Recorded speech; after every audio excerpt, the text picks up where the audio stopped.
like Yusei Kikuchi's chances against anybody. Another terrific outing by Yusei Kikuchi. Kikuchi's probably been the best turnaround story in the majors.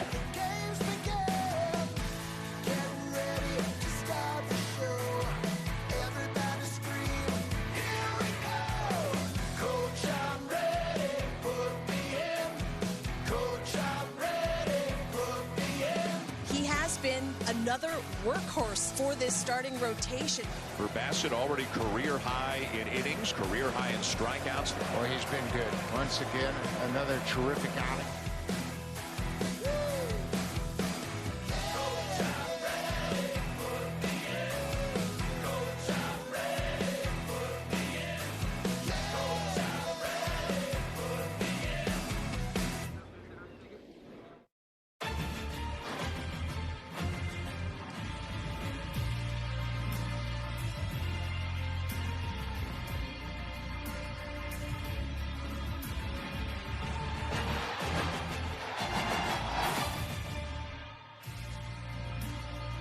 A day of debuts. The Blue Jays bring several big names back into the lineup as they return home to TD Ballpark looking for their first win of the spring, taking on a National League foe in the Pittsburgh Pirates. Hi, everybody, and welcome to TD Ballpark in sunny Dunedin, Florida. I'm Ben Schulman alongside Buck Martinez. And Buck, a lot of big names returning to the Blue Jays today, most specifically in the starting rotation. We get to see not one, but two of the Blue Jays starters from last year. Yeah, man, two of the big four in the starting rotation are going to pitch today. Yusei Kikuchi's going to start, and we'll see Chris Bassett come in relief.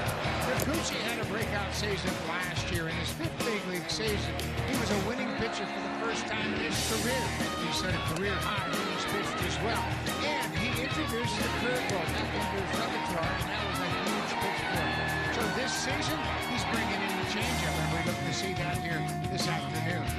Chris Bassett, he too had a career season. It was his ninth big league season, and for the first time, he threw 200 innings, one of 5 pitchers in the majors to reach that plateau. Chris throws a lot of different pitches, and it's going to be a challenge for him each and every year to refine those pitches as he goes through spring training. The curveball was a great pitch for him as well, but Chris Bassett is probably his worst critic. He is determined to throw another great season. When you look at the 4 men in the top of the rotation, they had phenomenal seasons, each of them making at least 31 starts. Pete Walker, their pitching coach, believes that this pitching staff can be even better because now all they're doing is they're refining their mechanics. The pitching staff certainly drove the team last year, trying to drive the offense, and debuting today, Vladimir Guerrero Jr. is playing. Here's Hazel May with more. Ben and Buck, yes, Blue Jays fans will get their first look at newly slimmed down Guerrero Jr. in action today for the very first time this spring. Guerrero accomplished all of his offseason objectives, including getting back to the type of shape he was in previous seasons. He's a lot leaner. He's added more muscle. He said, quote, "I really feel like I achieved my goal." Well, no argument from John Schneider, who said Guerrero's conditioning can only help his durability this year. The Blue Jays say that Guerrero taking ownership of his offseason will only pay dividends come opening day. Ben? Hazel, we're looking forward to seeing Vlad and his buddy Bo leading off for the Blue Jays and having fun on a sunny day in Florida. The Blue Jays looking for their first win of the spring when we come back.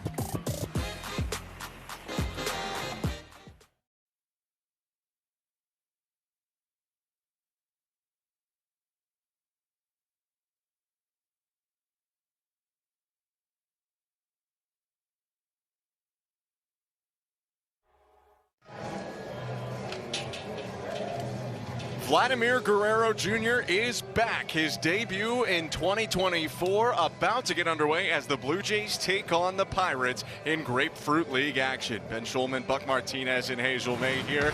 And Vladdy taking on a Pirates lineup today that features 2021 first overall pick Henry Davis, a catcher, at times an outfielder. He is trying to break in to that reserve backup catcher role for this team. And also Kanan Smith and Jigba, the brother of the talented wide receiver for the Seattle Seahawks, Jackson Smith, and Jigba. On the mound for the Blue Jays, the left-hander from Japan, Yusei Kikuchi. Well, Kikuchi trying to recapture what he had last year. He had a terrific season. First time in his career he had a winning season. He was 11-6 and established a new career high with 167 innings pitched. He is in a real good spot this spring. His delivery has been refined. He throws the curveball. He's pitching with a lot of confidence. His first pitch is a fastball, but it's deemed a ball, and we are underway at 107 local. I can see maybe one cloud in the sky here in Florida. It's a really, really nice day in Dunedin. The 1-0. Swing and a miss on the heater, 1-1.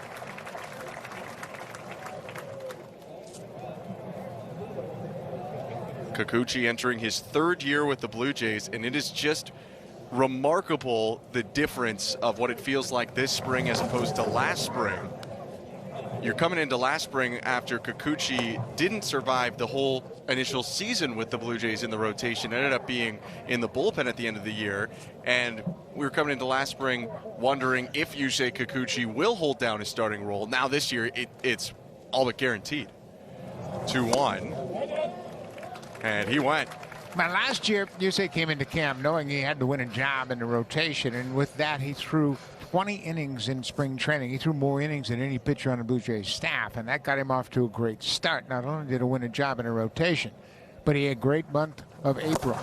Swing and a miss, strike three. Kikuchi with a 5-pitch strikeout of Nick Gonzalez, and there's one out. Well, that's a terrific slider he throws, and he's got a great breaking ball, and he's got a lot of confidence in it. You can see it disappears. It starts in the strike zone and then breaks down, and Gonzalez swings over the top of it. As I said, Kikuchi's in a great spot. Pete Walker is very optimistic about all of his starting pitchers. He thinks they're all in a good spot early on. First pitch to Jared Triolo is called strike one. Triolo, a second rounder in 2019 out of Houston. That being the University of Houston, not the Astros. And that's a changeup he threw right there. That's a new pitch that Danny Jansen is determined to get into the mix a lot here this afternoon. And Yusei spent most of the offseason in Toronto, but he came to Dunedin in January and started to refine that changeup. If he can get that pitch into the mix consistently, he can take it to another level totally. That was a really well-located changeup at the bottom of the zone for strike two. Yeah, and Pete Walker is really watching closely to see Kikuchi and his delivery throwing that pitch.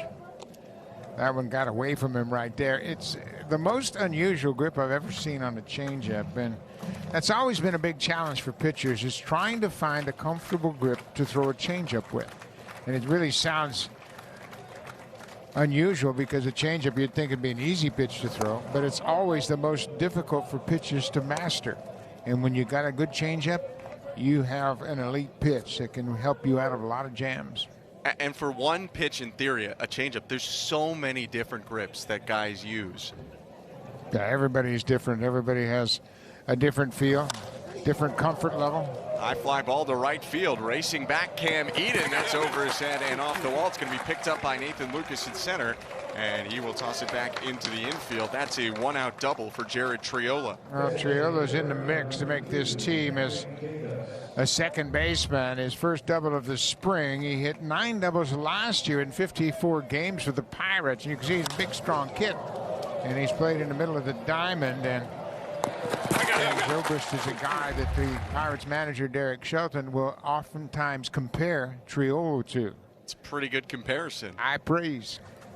First pitch to Henry Davis, saws off the bat, pop up, just lands out of play, and Davis needs a new piece of lumber there. Kikuchi ahead 0-1. Now you see him getting a lot of kitchens with that good fastball. He's got such a good delivery, and that was the thing that he really worked on last year in the spring, was refining his delivery, getting a consistent delivery where he could throw all of his pitches from the same release point. As if he can be consistent in the zone. Yusei Kikuchi is one of the hardest throwing left-handed starters in all of baseball with big movement on his stuff. He should be effective like he was last year.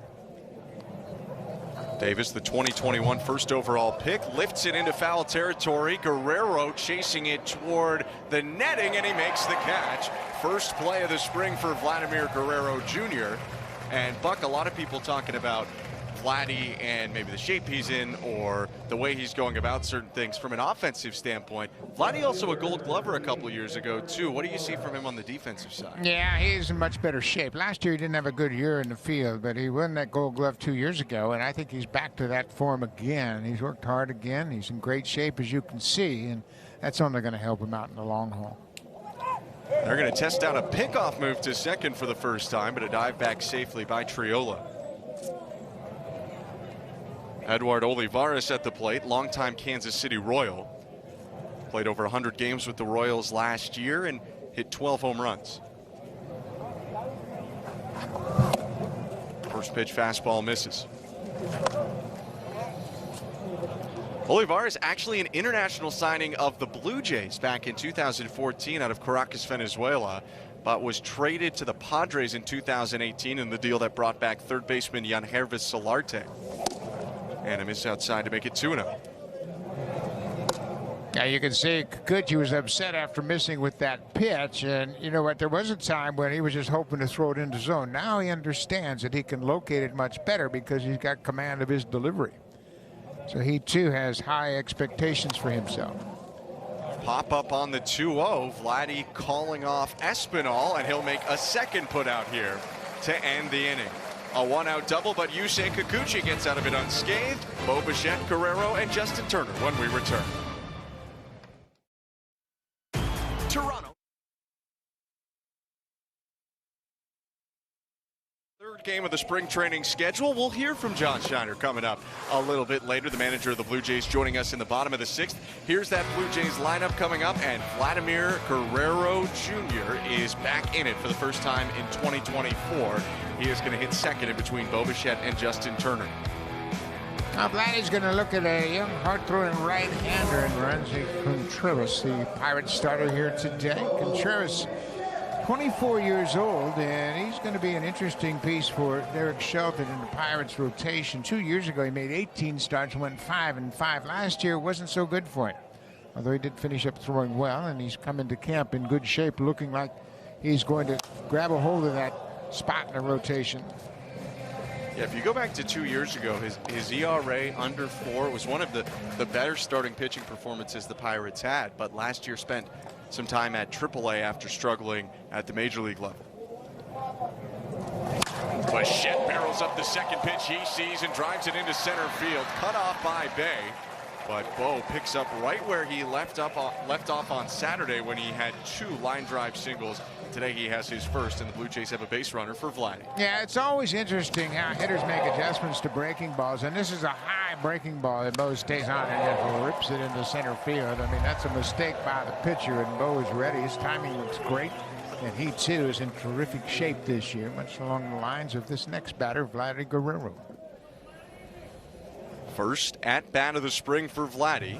Contreras, his first pitch is off the handle. Strike one on a foul ball. Vladdy led the Blue Jays in RBIs last year with 94. But not the offensive season that a lot of people expected out of him. The 0-1. And Guerrero shoots it to left center field. That'll sink down into the gap. Bo's making the turnaround second, headed for third. Bay has no throw. Vladdy even tested it a little bit with a large turn at first, but he'll head back to the bag. He has his first hit of the spring, and the Blue Jays have runners on the corners with nobody out. Yeah, Vladdy didn't really line that one on a sharp line to center, but he gets enough of it, and he's so strong. He kind of got jammed a little bit, but he flares it over the infield. Bo reads it well, sees it's going to drop between the center fielder and the left fielder, and goes first to third very easily. That's going to be something the Blue Jays have emphasized all spring long. Run the bases well. How can they drive in some runs here in the first? Justin Turner pokes the first pitch down the right field line, and a look from Smith and Jigba, but that hits the netting. Yeah, Turner would like another swing at that last pitch. That one was right up in his letters. His eyes lit up when he saw that hanging breaking ball. Big numbers for Turner a year ago with the Red Sox. Played 146 games. He had his most hits and RBIs of his career in his age 38 season. Good take there, and he tells Bo to wait up. But he's one of these guys, we talk about it a lot more in pitcher years where a guy hasn't thrown as much of his age. Turner didn't really break in as a full-time consistent player until he was almost in his 30s, if not in his 30s. It was a lot like Jose Bautista. Yeah. They were both utility guys trying to find an opportunity to play. Turner cuts and misses, and he's down in the count 1-2. Turner's opportunity came with the Dodgers, and he was playing for Don Mattingly as the manager of LA. But he was like Jose Bautista, one of those guys who said, well, this guy looks like he can play, but never got a real extended opportunity until he went to LA. Started in Baltimore, played with the Mets as well. And he takes the 1-2 outside. This is where Turner really has an interesting approach. I asked him about his two-strike approach. He says, I look for the ball up in the zone. He said, if you look for the ball down, you're going to chase a lot of bad pitches. But if you look for the ball up, that ball down and away seems so far away, you never chase it. Pretty good approach. 2-2. And he pokes it foul into the netting. And so many guys these days, whether it's the slider or the sweeper, they're trying to bury that breaking ball for their strikeout pitch. I think that's a mistake to good hitters like this because they are cutting down their swing. And most RBI hitters in baseball are great breaking ball hitters when you throw it in the zone. You better be sure to get it off the plate. Ronzi Contreras throws over 50% breaking balls between his slider and his curve. Here's 2-2. And Turner grounds it up the middle. A flip over to second for one, but the run will come in to score. They do end up turning two. A 6-4-3 double play. Williams, Triolo to Lamb. A run comes home in Bichette, and it's 1-0 Blue Jays. Well, Turner won't get credit for an RBI, but he had another productive at-bat. You got to cash that runner in from third base, and you know what? At this point of his career, it's not about the numbers he puts up. It's about how many runs the team scores, and he puts the Jays out in front here. So 1-0 Toronto. Vladdy getting some high fives after his base hit. Moved Bichette over to third, and Danny Jansen whiffs on that 1-0-1. Jano had a strong start to the spring a couple days ago. Walked the first time he came up and scored, and then doubled and scored in the third inning of the loss to Philadelphia. Jano reaches down and pokes that one way high in the air on the infield. He has to run around the first baseman, Lamb, the former Blue Jay, who makes the catch in foul territory to end the inning. Blue Jays up one after Bo and Vladdy come up with hits in the first.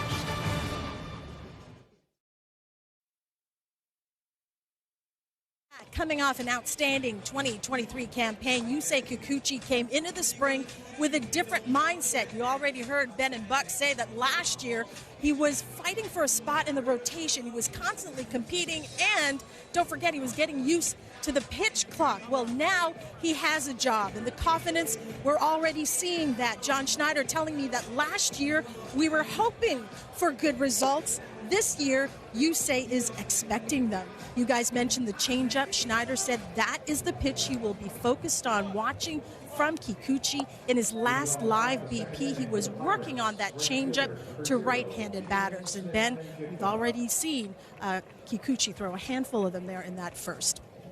Thank you, Hazel. Yeah, it was a strong first for Kikuchi. Ended up retiring 3 of the 4 he faced.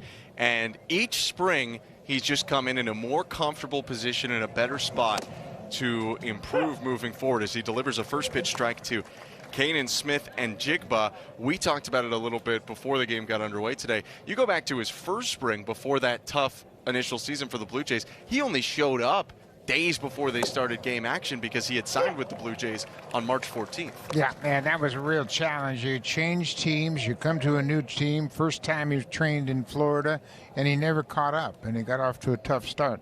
And last year was a much different story for him. Just missed there on the 0-2 with the breaking ball. Kikuchi has as good a stuff as any left-hander in baseball. There's no question about it. Blue Jays have seen that when he was pitching with Seattle. He's always had a good fastball. He's got a good slider. But now, with the introduction of the curveball and the changeup, he should be able to get a lot of quick outs. Espinal scoops up the grounder and tosses it over to Vlad. 3 straight retired by Kikuchi. Yeah, we mentioned the delivery, and as I said, he has a very unusual grip on his changeup, and it's amazing to me. I've watched him, I talked to him. He carries a baseball around with him all the time when he grips that changeup just to get comfortable with it, and he's got it in his hand, and he will spike his middle finger on the seam, and it's really an odd grip. First pitch of fastball here to Jason DeLay, 0-1. And he's just, I'm really encouraged about Kikuchi and where he is. And you remember, he's a free agent at the end of this year. Yep. It's a big year for him. The 0-1. Called strike, and it's 0-2.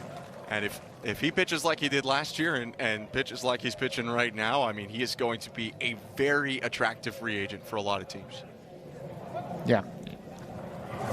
Swing and a miss. There's the changeup. Kikuchi sets down DeLay, and there are 2 down. Yeah, a very good changeup in a good spot, and that's a new wrinkle. And I tell you what, word's going to spread fast. Hey, Kikuchi's now, he's got a curveball and the changeup. It's an unusual grip. There you can barely see it out of his hand, but he comes set with that grip in his set position, and he'll hide it. And the reason pitchers grip that ball, like Gosman, who throws the splitter, and Swanson, who throws the splitter, they grip the ball, and you can see there's the changeup grip right there. And it's very unusual. That middle finger is on the seam of the ball, and it's a good pitch for him. And I'm telling you what, if I were Ross Atkins and Kikuchi gets off to a great start, I would sign him right away. Price will probably only go up. He's getting into the prime of his career. 1-1 pitch is low to Alika Williams with 2 outs. 2-1. Yeah, he's a very interesting commodity to have, and I think he loves playing in Toronto. The 2-1. Outside 3-1. I mean, it's been well documented, the tight-knit starting pitcher group, and he is as upbeat and happy of a guy as they have in that starting pitching group, and I think really gets along with everyone. As Williams thought he had ball 4 there, by the way, but Kikuchi delivers in with a fastball for a strike, and it's 3-2. Williams has to get the bat back. Alika Williams, the 37th overall pick in 2020 by the Rays out of Arizona State. The 3-2. Foul ball up the right side.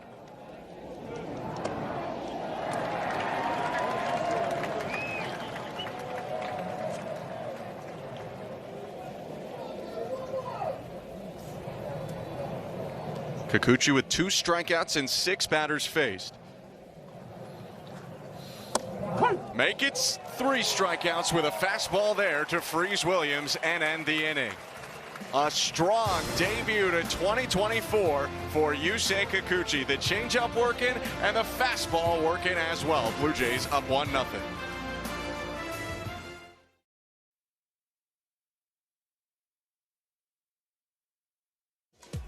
The 2024 promotions and events schedule has arrived. Thanks to the help of local Toronto artist Casabianca Art, the Blue Jays are on day 3 of the reveal. Today's category is replica jerseys and wearables. Visit bluejays.com/promotions to learn more.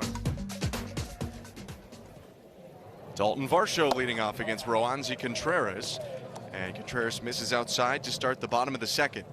Ben Schulman, Buck Martinez, and Hazel May.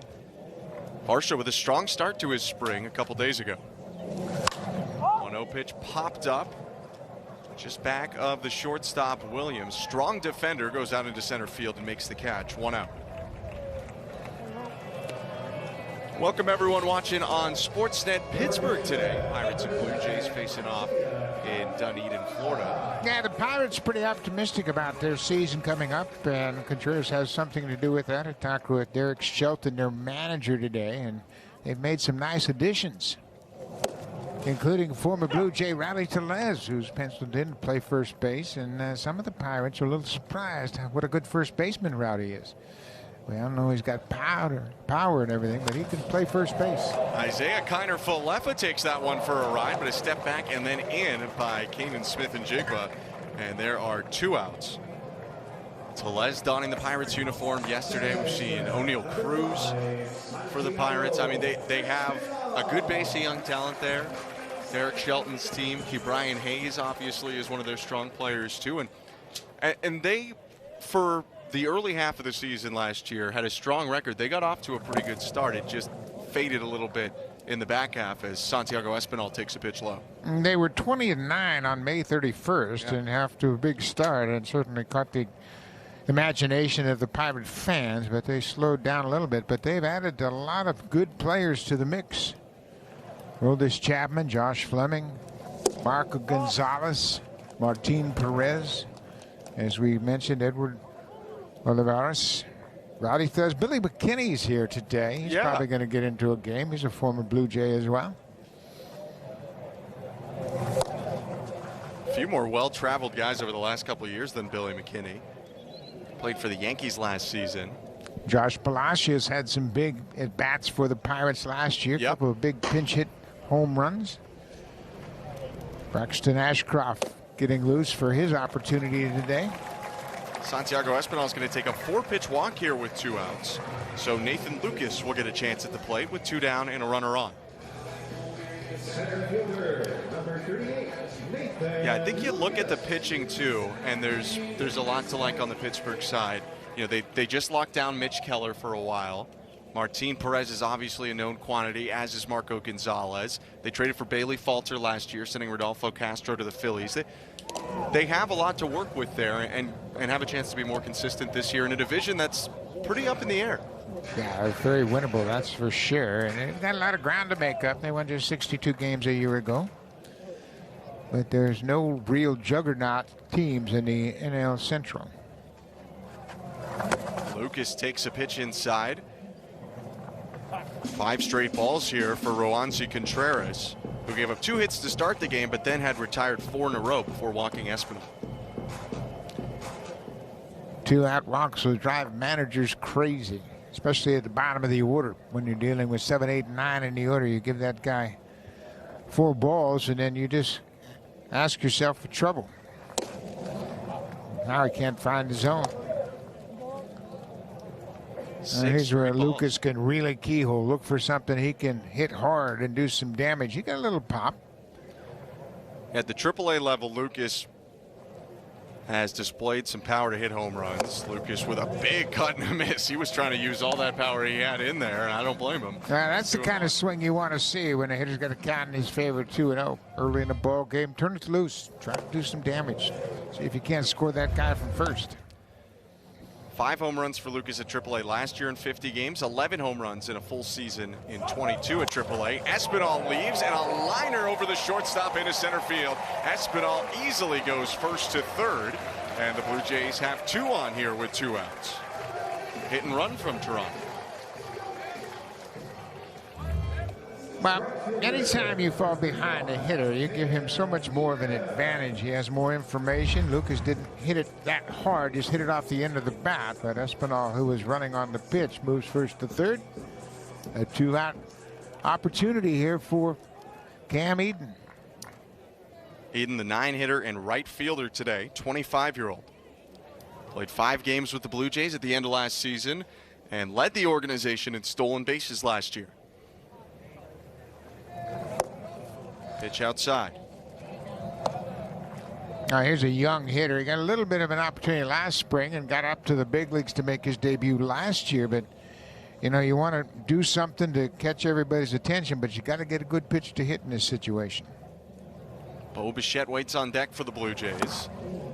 And an uncomfortable swing there, 1-1. Yeah, and that's exactly what Don Mattingly is going to preach to his hitters all season long. You got a guy that had a 2-out walk, fell behind the hitter ahead of you, and then gets over a base hit, and you chase a borderline pitch. Just can't do that. The 1-1. Chopper foul, 1-2. Contreras had thrown 6 straight balls and then given up a base hit to Lucas and then thrown another ball before he just got these back-to-back strikes against Eden. A couple of borderline pitches. They might have been balls as well, but Cam Eden chased him and fouled him off.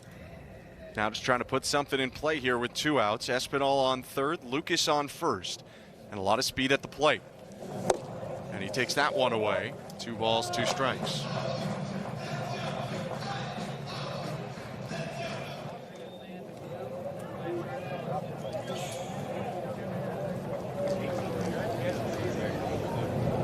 Blue Jays up by 1, looking for their first win in spring.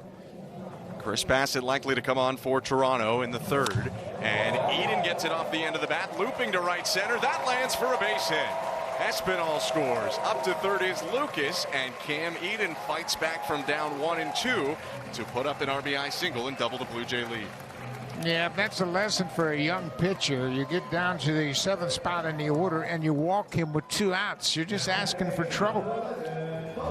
And Lucas gets a base hit, and these base hits weren't hit hard, but the Blue Jays bottom of the order does a good job. Cam Eden with a 2-strike, 2-out RBI single. He battled and got a base hit to drive in a run. And now Contreras has the top of the order to deal with. Bo Bichette with a screaming single in the first. Kind of like you said, the hits, 3 out of the 4 Blue Jay hits so far have not been hit very hard. But Contreras has created his own luck a little bit by the fact that this inning's still going.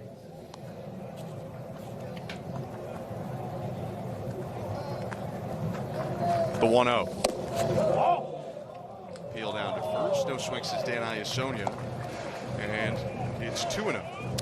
Yeah, this is a good opportunity for Cam Eden to run. You got a good hitter at the plate, and you have the confidence that even though there are 2 outs, Bo, if he does swing, will put it in play.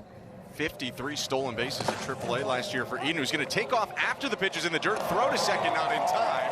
And Eden will take the base, although that will technically go down as a wild pitch, as that one bounced before Eden took off. Yeah, he had a good read. He saw the ball was going to be in the dirt, and he had an aggressive secondary lead. Watch him bounce off the base. As soon as that ball goes off the catcher, he's on his way to second. Makes it easily. He's an awfully intriguing guy because he's got so much speed. I'd just like to see him get a little more consistent with the bat, and he'll work his way to the big leagues. The Blue Jays don't have their leading base stealer from last year anymore, Whit Merrifield. 3-0 to Bichette, and he'll just check his swing on the breaking ball there. 3-1. Second and third with 2 outs. A run in this inning because of Eden's 2-out single. And one more ball here would load the bases for Vladimir Guerrero Jr. Bichette pops it up behind the plate, so it's a full count. So now if you're Bo, you saw a 3-0 breaking ball. You foul back a 3-1 fastball. You got to be thinking he's going to throw me a breaking ball now. He's got a base open, and I know Vladdy's on deck, but at the same time, Bo can do as much damage as Vladdy. Think breaking ball right here, Bo. The 3-2. Breaking ball hooked on the ground to third, charging in, and the throw across the diamond by Gonzalez to end the inning. Blue Jays score 1 under the sunny skies in Dunedin. It is beautiful here in Florida. We'll be back with the 3rd inning next.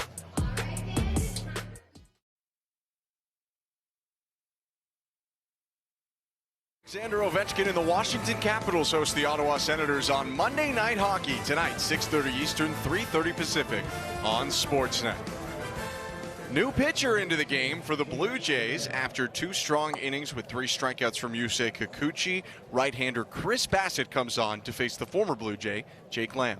Chris Bassett had a terrific season a year ago. It didn't get off to a great start. His first start of the season, he had a rough one in St. Louis, but boy, after that, he was terrific. It was about the worst start of Bassett's career. It was the first time he'd given up 4 home runs, gave up 9 earned runs. A lot of people were wondering what was going on, and then within weeks, he was right back to the guy that everyone expected him to be. And 200 innings pitched in this day and age of baseball, what he recorded last year, it was always impressive. It's even more impressive now. Yeah, and there were only 5 pitchers in the big leagues that pitched 200 or more innings, and Chris Bassett was one of them. Ouch. Cue shot to second. Lamb running hard. Espinal has to toss it with some zip, and he gets Lamb. I'd like to see the exit velocity on that one. It wouldn't have broken the speed limit. It was 42 miles per hour off the bat. Yeah, you can drive just about anywhere at 42 miles an hour. Now, that was a great pitch. He got that fastball in on the hands of Jake Lamb, and that's what he does. You know, he does so many different things. First pitch hits Ji-Hwan Bae. That's that first pitch curveball he throws so often, and that one got away from him. You know, we've talked about it often. Bassett will throw 8 different pitches, but basically he relies on a 2-seam fastball, a cutter, and a slow curveball. Those are the bread and butter pitches in his arsenal. But he does have the other pitches should a particular pitch on a given day not be working, and he can go to those other pitches. He gets the top of the order now. Nick Gonzalez lifts the first pitch above second base. Espinal looking up into the blue sky, makes the catch, and there are 2 down. And yeah, like you mentioned, I mean, if you look at the breakdown, he's throwing about 60 to 65% of just sinker, cutter, curveball. Yeah, and after that, 4-seam fastball, a sweeper, a changeup. He'll throw occasional slider, and very rarely will he throw a split finger pitch. All season last year, he only threw 104 splits all year long. Jared Triolo at the plate. Jiwan Bei on first with some speed. And Triolo's going to ask for time. Chris Bassett uses the pitch clock and pitch count better than any pitcher in baseball. And he had more violations. He had 12 violations last year, but most of those were by design. He was slowing down the game intentionally. He would take a ball in given situations just to get the right pitch. Really slow curveball there. 66 miles per hour for strike 1. Yeah, nobody does that better than Chris Bassett. He can flip that breaking ball in there, and hitters just can't wait long enough. They either take it or swing and miss by a mile. I mean, you used to see that, you know, when fastballs were more maybe 88, 89, that would happen more. As Triolo lines it to left, and it's caught on a hop by Varsho. Jiwan Bei up to second.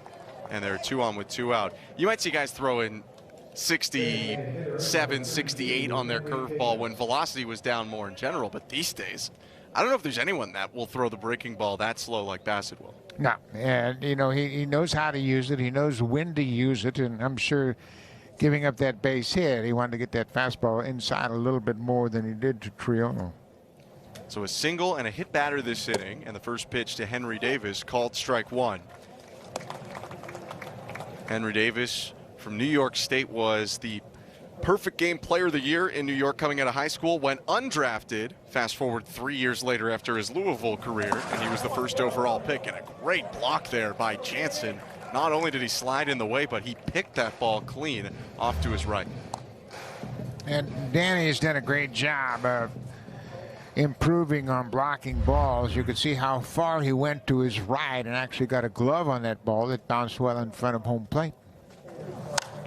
The 1-1 is popped up in foul territory. Vladdy racing back toward the netting. He stops and has to watch it go over the net. So it's 1-2. That's going to be an interesting aspect of the Blue Jays' home ballpark, Rogers Center, with the new renovations. There's not as much foul territory as there has been in the past, and that's going to be a little bit challenging for pitchers. You know, you don't mind when you have a little more room down that right field line where the first baseman can run under a pop-up and get you an easy out. It's not going to be as many easy outs with those foul pop-ups at Rogers Center now. And Chris Bassett playing in Oakland for a lot of his career, where there's almost as much foul territory as there's fair territory in Oakland. I mean, you just have acres of space.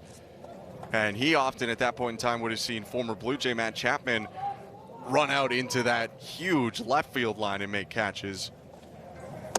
2-2 is low. Jansen popped out of the crouch to take a look at Triolo and throws it over the head of Bassett, but Espinal alert and backs him up, so it's a full count. Yeah, they put a pickoff play on, but the base runner at first base was heads up and got a look out from Tarek Brock, the first base coach.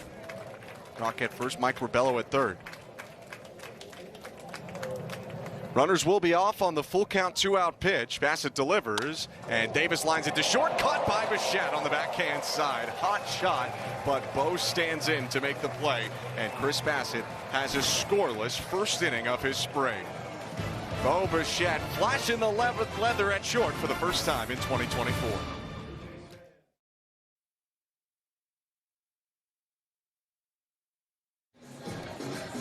Vladimir Guerrero Jr. is back, and he will lead off this inning. Second trip to the plate for Guerrero in his debut. And if you look at the last couple of years, there's definitely been a change.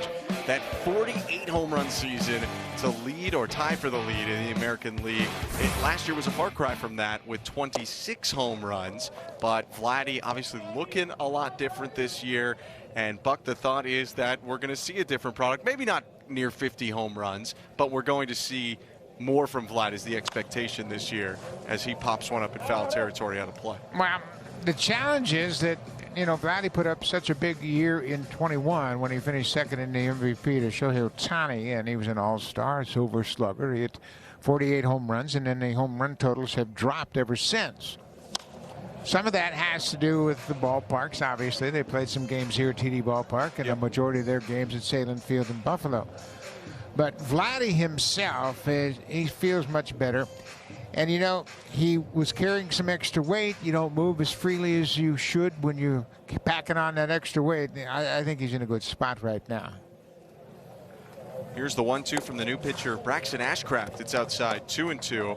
And I don't know what you think about this, but I never personally thought of Vladdy as a home run hitter. Obviously, he's a guy who hits a lot of home runs, but he's a line drive hitter a lot of the time that happens to line balls very far, like this one to right field, but it'll hang up for Smith and Jigba, one down. I always thought of him more in the lofty comparison, but Miguel Cabrera category rather than like a Giancarlo Stanton, pure home run hitter type guy. What do you think about that? No, Vladdy's a good hitter. You make a great point. He hits a lot of line drives. He had a pretty good at bat there, although he didn't really get on that ball. That got on him a little bit, but yeah, that direction of the hit and the fly out to right is encouraging as well.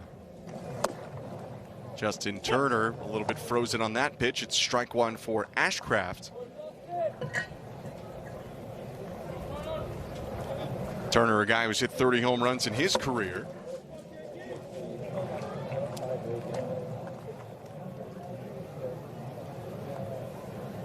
And he is the veteran in this clubhouse. Second year in a row that he's entering a new clubhouse and expecting to be a veteran presence. He talked a little bit when he was signed about that experience in Boston last year, and the way he went about it is, he said in this day and age, you can't go in and expect guys, especially that you haven't played with and don't know, to just take everything at face value that you say. He had to go in and earn the respect of those guys, and then he could talk to them like a leader, like he was with the Dodgers for so long. Yeah, I think Turner's a little humbled in that regard, and everybody has an idea what he's done in his career, and because of that, when he walks in, he carries a little swagger. I mean, George Springer even pointed it out to me, and I was talking with Springer, and they are locker mates in the clubhouse here in Dunedin, and he kind of pointed over his shoulder and said, that guy right there, he's the man. And here he is in his first year. And, you know, he's been the man. He's won a World Series. He's been an RBI guy. And, you know, as we talked about with Bo, not many guys are true leaders. And, you know, there's just a handful of guys that are in that position to speak up and also back it up with their play. Turner's done that. He absolutely has. Justin Turner made the playoffs every single season from 2014 to 2022 with the Dodgers. He bounces it towards third, backhand play, and Gonzalez throws over to first. 2 outs. But Turner, you know, one of the best things he brings is the competitiveness. He is a very tough out. That even, you know, it's a simple ground out, but it's an 8-pitch at bat. He's not going to let you get him out very easily. No, and that's going to pay dividends to the next guy as you elevate the pitcher's pitch count. He's like a boxer, you know, you get up to 20 pitches an inning, you start to get arm weary. A boxer that goes 3 rounds, you know, he's kind of tired at the end. And you can see Vladdy and Turner talking a little bit about their respective at-bats, I'm sure. Vladdy certainly, you know, knows the career of Turner. Turner, a guy that actually overlapped in career with Vladimir Guerrero Sr. And Danny Jansen hits a high fly ball to left center. Olivares jogging forward, makes a 2-hand catch, and Braxton Ashcraft sets down the Blue Jays 1-2-3 in the bottom of the third. 2-0 Toronto going to the fourth in Dunedin.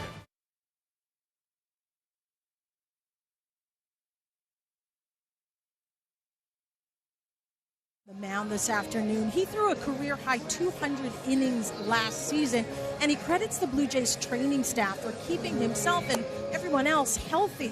And with such a diverse rotation and clubhouse, Bassett shared that he enjoyed different methods of training the club was open to trying. Japanese, Korean, Chinese apparatus or techniques.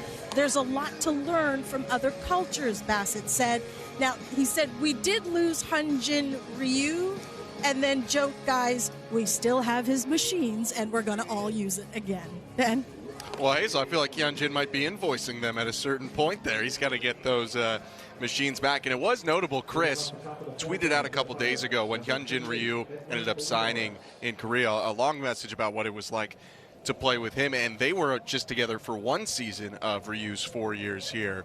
But Hyunjin, a lot of different guys talked about it. Clearly had a big impact on all facets of this team, not just the starting rotation. Yeah, Ryu's signing was the first of several signings in a row. That brought in Bassett. Eventually that brought in a trade with Barrios, and it brought in a signing of Chris Bassett. So Ryu was the first in that list. Kikuchi also brought in as a free agent.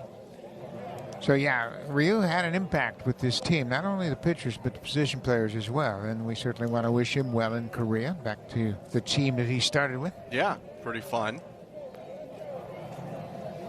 Edward Olivares at the plate. Chris Bassett in his second inning of work. Allowed 2 base runners in the third, but got out of it on a hot shot liner by Henry Davis to short.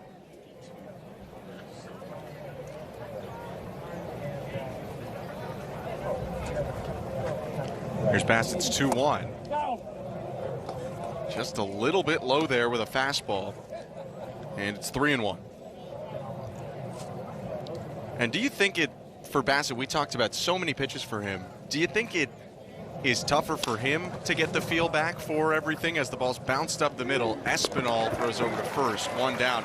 A lot of guys are working on, making sure 2 pitches, 3 pitches, 4 pitches feel good for them. He's working on 8 pitches to make sure that he's still got the feel for them after the offseason. Yeah, I don't think it's a problem for him because he's done it his whole career. He's never been a hard thrower. He's never been a guy that can sit back and say, okay, I got my fastball today, I'm good. And he learned early in his career that he had to do a lot of different things to be effective in pitching the big leagues. So he's been doing it his whole career. So he's going to come in here. We've seen him throw some very good curveballs early on. But for Bassett, it's all about refining the location of those pitches, about not only seeing them break, but he wants to make sure he gets them in the right spot. Caden Smith and Jigba sends Espinal on the run. Nice play deep in the hole by the second baseman who throws to first. 2 down, and we'll actually talk to Chris Bassett in the bottom half of the inning after he's expected to come out here at the end of the top of the 4th. Yeah, and, Bassett, he knows the value of this good defense, and Espinal made a nice play on a tricky ball right there at second. As we see early in this spring, another Pirate pitcher, Colin Shelby, loosening up, so there's going to be a lot of pitches in this game. I hope it's not 19 like we had on Saturday.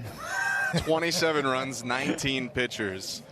I mean, it was still under 3 hours, so the pitch clock did its job, but it was quite the back and forth ball game between the Phillies and the Blue Jays. Jason DeLay with a second opportunity here, the catcher.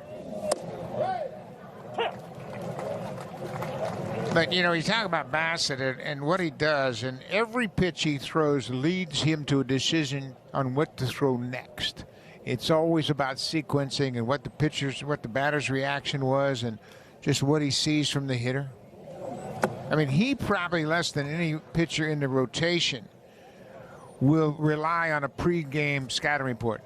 I mean, he wants to know strengths and weaknesses, but he'll go into the game and learn about adjustments as the course of the game continues. He'll see one bat, and he say, okay, that batter is looking at this pitch, and he's looking in that area. I've got to counteract that. Vladdy on the run, and a basket catch on a pop-up off the handle. Ends a 1-2-3 inning. Strong performance for Chris Bassett. We'll talk to him next on Sportsnet.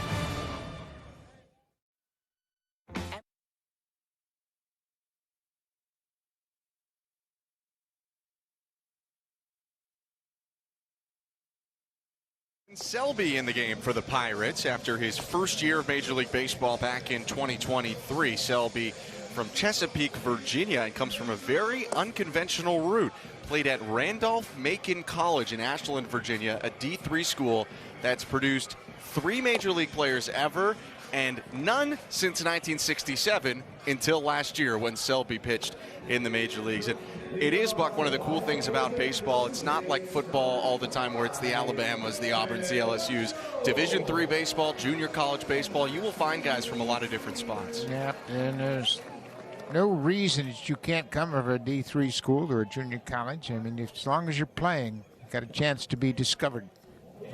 Dalton Varsho has to jump out of the way of that first fastball, but he's all right, and it's 1-0. Speaking of right-handers, one just finished up a scoreless 2-inning performance in his debut in the 2024 spring. Chris Bassett joins us now. Chris, Ben Schulman and Buck Martinez, thanks so much for coming on. Thanks for having me. So, Chris, assess what you wanted to accomplish today and how that went for you. Yeah, overall good. I mean, my body feels really good. It's just obviously with shortened innings, it's kind of hard to work pitches. So, yeah, overall, it's just kind of yeah, overall, it's more so just throwing pitches, not so much worrying about like counts and stuff like that. I'm throwing pitches where I usually won't throw in counts, but overall, like I said, just the amount of pitches I throw, I got to work them in. Last year, your first year with the Blue Jays, you threw 17 2/3 innings. What's your goal this spring? Is there a number that you have in mind that you want to accomplish before you break?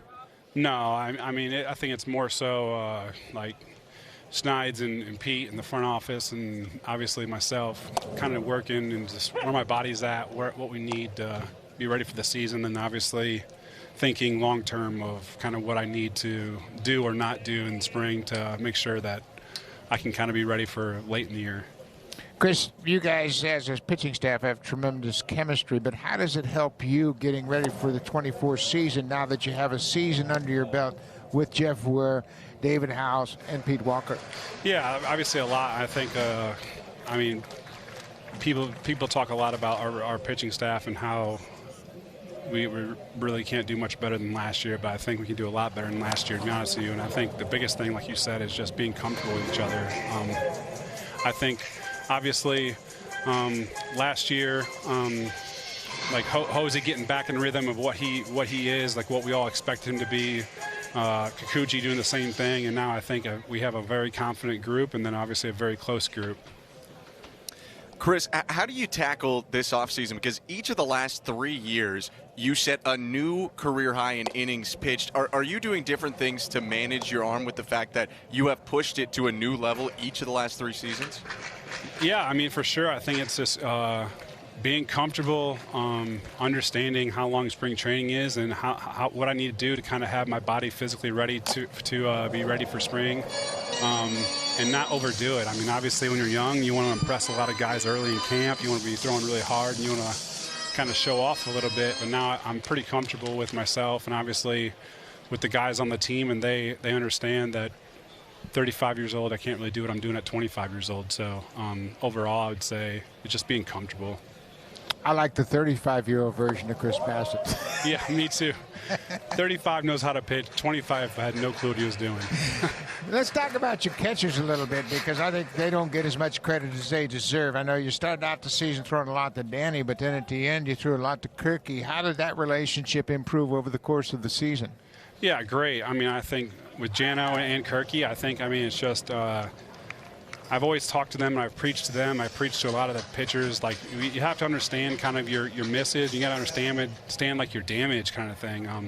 What hitters obviously are trying to do to your game and what they want out of certain pitches, and basically just stay away from that spot. So I think more so than anything, I think our catchers and our pitching staff and stuff like that have learned kind of what it takes for me to be really, really good, and it's hard to hit damage off me. I understand that when I'm throwing pitches in certain zones.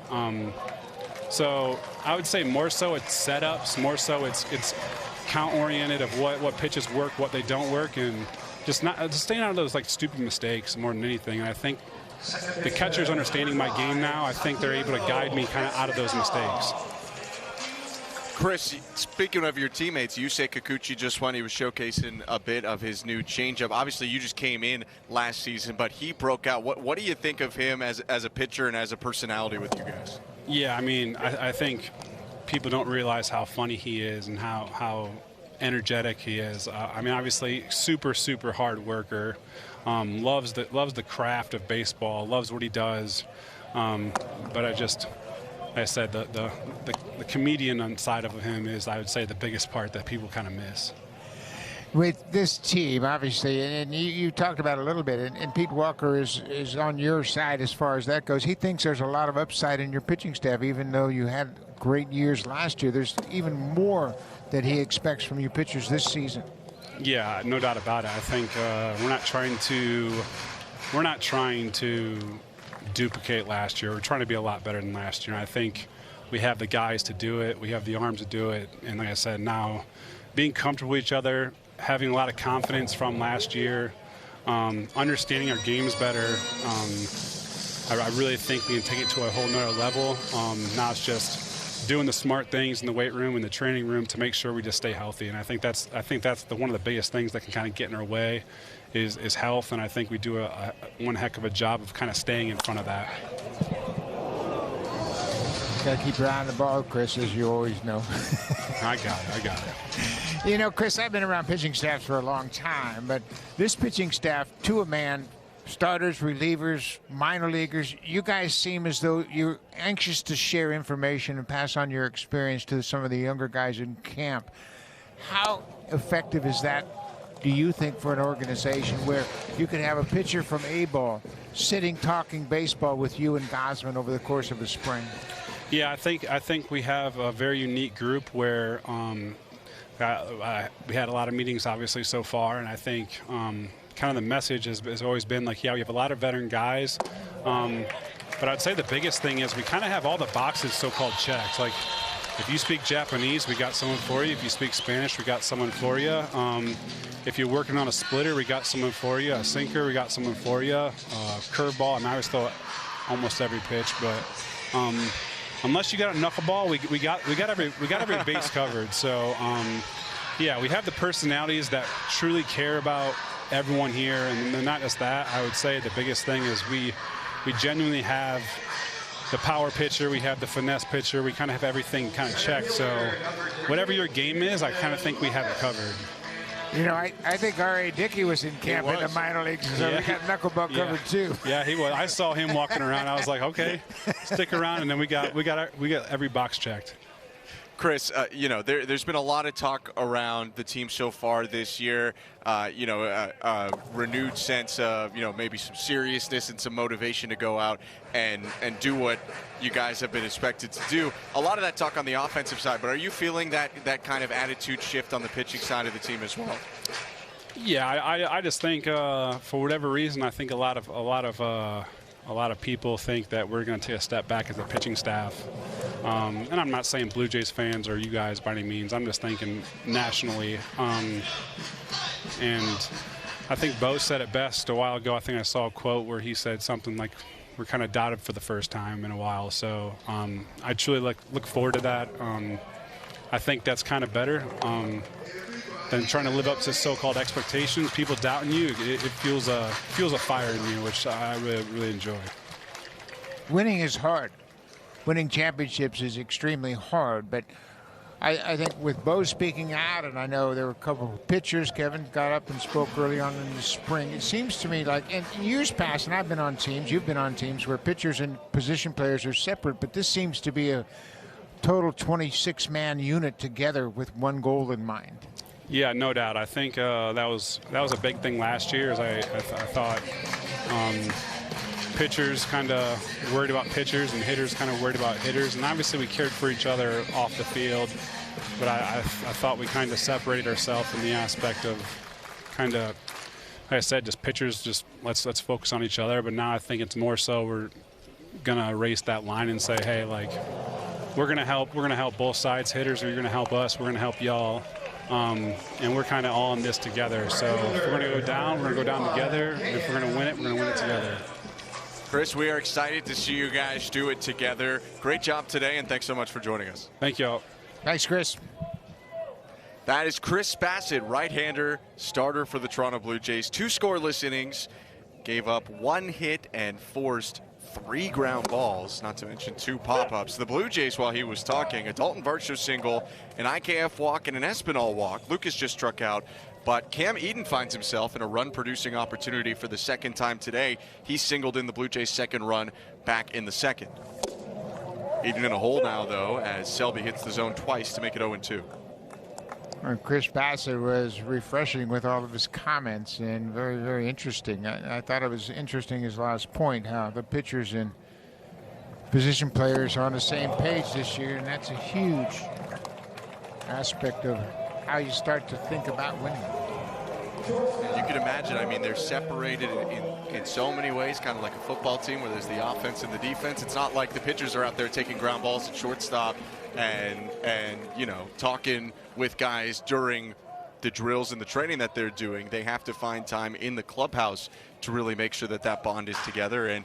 And how much do you think that helps a team when everyone really is on the same page, as Bichette rips it foul with bases loaded? Yeah, I think it's really huge, and they are very close. They, you know, you see them in a dugout during the game. The pitchers are there talking to position players in that aspect. But what he said was sometimes off the field, you have a tendency to stay in your groups, and I think this team is going to make a concerted effort to make sure that they get together off the field, go out to dinner once in a while as a group, as a team, and just kind of talk things out. Bichette takes strike 2, and Selby here, strike away after loading the bases from getting out of it. Both singled in the first, grounded out with 2 runners in scoring position to end the 2nd. 73 RBIs a year ago in 135 games. And a good take there as Bichette stays alive. It's 1-2. Bo's one of the best 2-strike hitters in baseball, and you could bet early in the spring he's still going to take this as an opportunity to work on that skill. Blue Jays have the bases loaded, and he's in the hole 1-2. Selby's pitch. Bichette hits a fly ball to right, playable for Smith and Jigba, who circles around it and makes the catch to end the inning. So the Blue Jays come up with a hit and 2 walks, but strand 3. They're up 2-0 going to the 5th.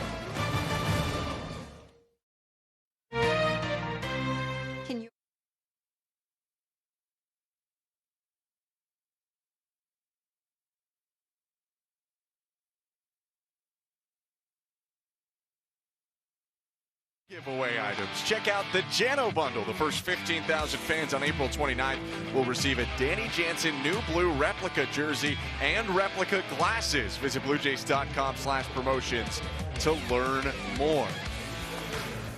That's pretty cool. You're going to see a whole bunch of Danny Jansen's walking around Rogers Center with his white glasses on. We saw the mustaches last year. It'd be pretty funny to see the rec spec crowd. And here is Jordan Romano in the game right now, pitching to Danny Jansen. The Blue Jays closer delivers home, and the first pitch popped up right side by Aliko Williams. Flatty ranging, back stops, and makes the catch. 1 out. Blue Jays with a defensive substitution after Bo Bichette hit for the 3rd time today. Josh Kasevich is in the game at short. Kasevich, a 23-year-old from Palo Alto, California, spent most of last year at High A and hit pretty well, or spent all of last year at High A, pardon me, and hit pretty well. Hit .284 and drove in 50 in 94 games. Yeah, he's a very good defender, and he grew up in Palo Alto where Stanford is, but he played at University of Oregon. Still got him a couple trips to Stanford every year in the Pac-12 as Romano misses inside to Jake Lamb, who spent 12 games with the Blue Jays a couple years ago.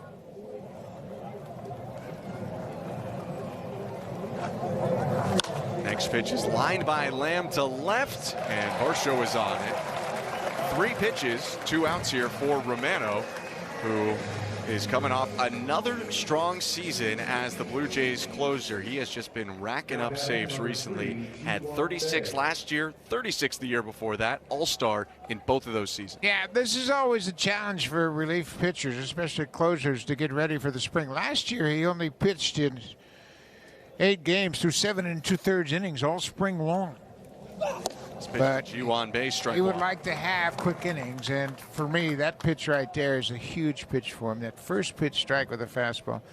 He throws 97, 98, and will touch 100 from time to time. And sometimes he gets a little slider happy, but boy, he's been effective. This is downstairs there. You can hear him grunting on each fastball. Yep. You see another Pirate reliever loosening up. That's Willie Peralta, the veteran, loosening up. He's going to get some work here.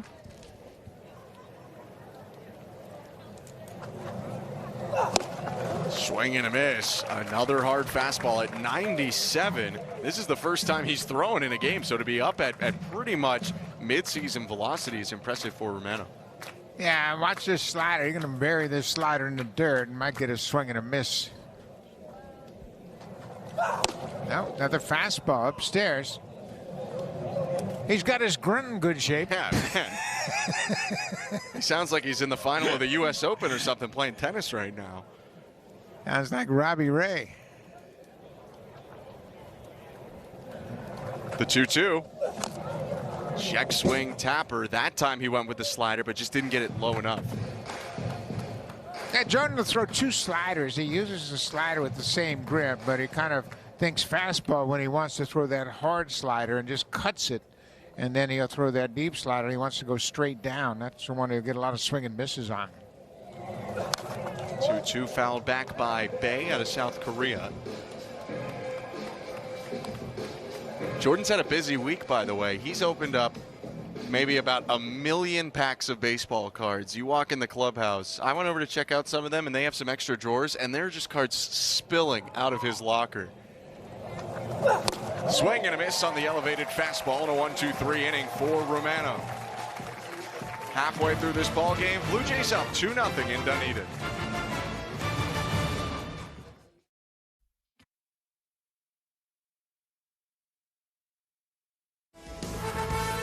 A big matchup out west tonight. Connor McDavid and the Oilers host the LA Kings. Catch the action 9:30 Eastern, 7:30 Mountain on Sportsnet West and Sportsnet 1.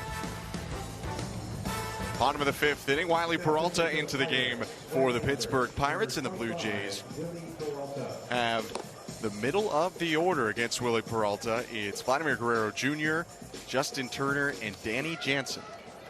Well, Peralta is now 34 years old. He is from the Dominican Republic. He's had plenty of time in the big leagues, over 10 seasons, starting out with the Milwaukee Brewers back in 2012.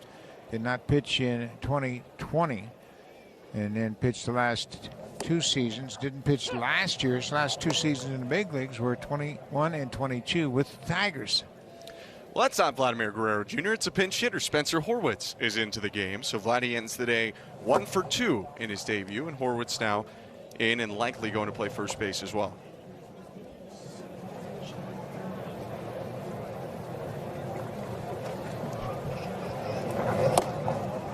Pitch upstairs, and it's 2-1. Justin Turner is still on deck for the Blue Jays, so he'll likely get a third plate appearance. Horwitz swings and misses. It's 2-2 against Peralta, who was very effective a couple of those years in Milwaukee as a starter you were talking about, and has fought his way onto a couple rosters in recent years on minor league deals, like the Tigers. And he's on a minor league deal right now with Pittsburgh, producing a pop-up here by Horwitz behind second base. Triolo going out, called off by the speedy center fielder Bae. 1 out.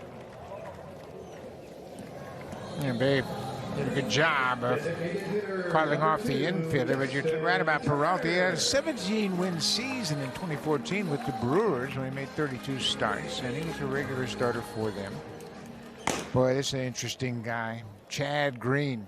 He pitched well at the end of the season after coming back from Tommy John surgery, and I expect him to be even better this year. Second year removed from that surgery, has a tendency to see the best come out.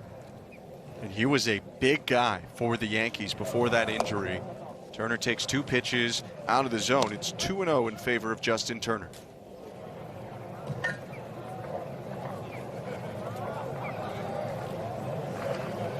Turner, the DH today, swings and fouls it back. 2 balls and 1 strike. Yeah, when you have a player with the experience of a Justin Turner as a manager, you're going to ask him, hey, how many at-bats do you think you need? How many at-bats do you want? And I like the fact that he's getting 3 at-bats here. You know, oftentimes you'll see a batter take 2 at-bats and then early in the spring just say, okay, that's enough for today. But when you have 3 at-bats, at least you got a chance to see a few more pitches, and then you can really work on things. Swing and a miss there by Turner, 3-2. And Turner, in 3 at-bats so far, has seen 19 pitches. He's about to see his 20th pitch. Yeah, and that's exactly what he wants to accomplish.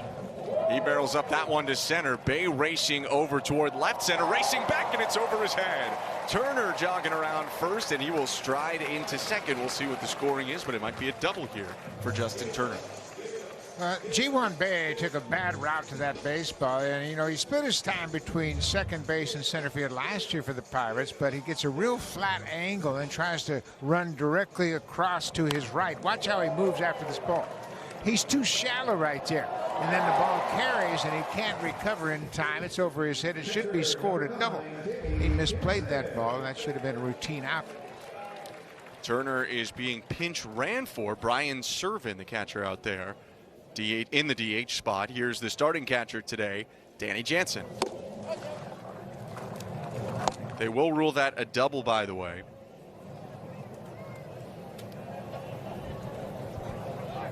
So chance here for Jansen to drive in a run. Drove in 53 last year in 86 games.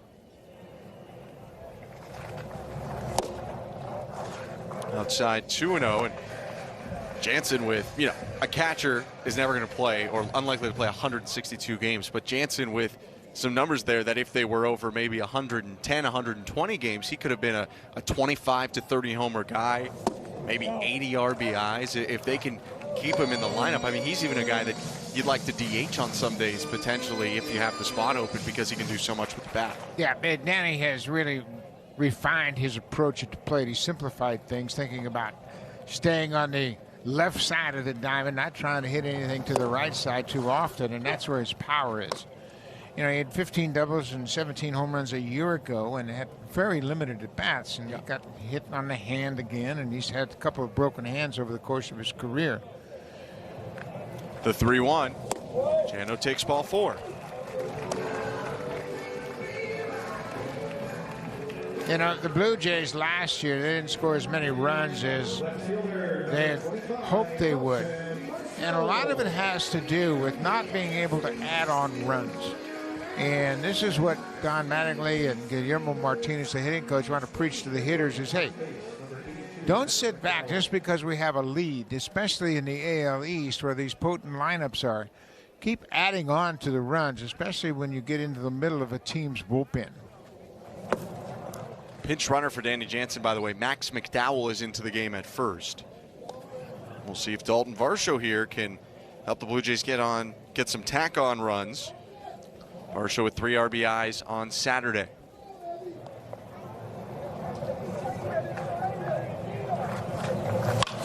Hard ground ball right side. On the backhand side, picked by Lamb. Throw to first for 1. Varsho beats it out, and the ball goes all the way to the dugout fence. Servin will stay at third because it ricocheted back to Peralta. So a fielder's choice there for Varsho, and Servin advances 90 feet as McDowell's called in. Yeah, Varsho is a very difficult base runner to double up as Servin ends up at third base. And Varsho hits it to the first baseman, but he runs so well. It's a difficult hitter to double up as he legs it out. The throw was wide of first base, and Peralta couldn't make a play, but it bounces right back to the pitcher. Pinch runner for Varsho is Stuart Burrow, who takes off on the first pitch. Throw down to second, and the second baseman Triolo stepped in front of the bag in case the Blue Jays were trying to put on some sort of first and third steal play. So Burrow, one of the most prolific base stealers the Blue Jays organization have, swipes a bag here. Didn't waste any time, did he? No, he got on and got running quickly. Stole a base on Saturday as well. IKF at the plate and a pitch in the dirt. It's 1 ball and 1 strike. Well, Baroa and Eden feel like they're competing a little bit for a similar role. They're the stolen base guys in the system. Baroa with 47 last year, Eden with 53. And Baroa already with 2 here in the spring. IKF shoots it to the right side on 2 hops. It's knocked down by the first baseman, Lamb, who will just follow the ball to the bag and end the inning. A double off the bat of Justin Turner, but 2 stranded. The Blue Jays up 2-0 going to the 6th.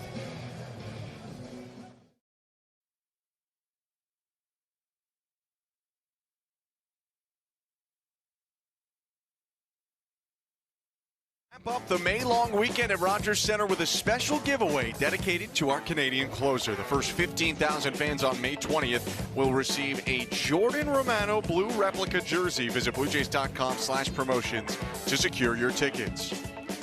After a strong inning from the closer and a strikeout to finish it off, he's signing some autographs because Chad Green is in the game now for the Blue Jays, the longtime Yankee, starting his 2nd season with Toronto, and he gets a swing and a miss here to start the top of the 6th. Yeah, we mentioned earlier Chad Green coming back from Tommy John last year and pitched very well at the end of the season, but I think his fastball is going to be even better this year. He is really a veteran in that bullpen, and you know, their bullpen, I think their bullpen might be the best in baseball, given the depth, the different looks they have. 2 good left-handers, powerful right-handers. Pinch hitter Sung-Chae Chan sends a fly ball to left, but it's caught on the run. That's Stuart Baroa out there in left field, who pinch ran for Varsho last inning, so there's 1 down. You'll see the Pirates now making a lot of switches. One of them, a former Blue Jay right now. Billy McKinney is stepping into the batter's box.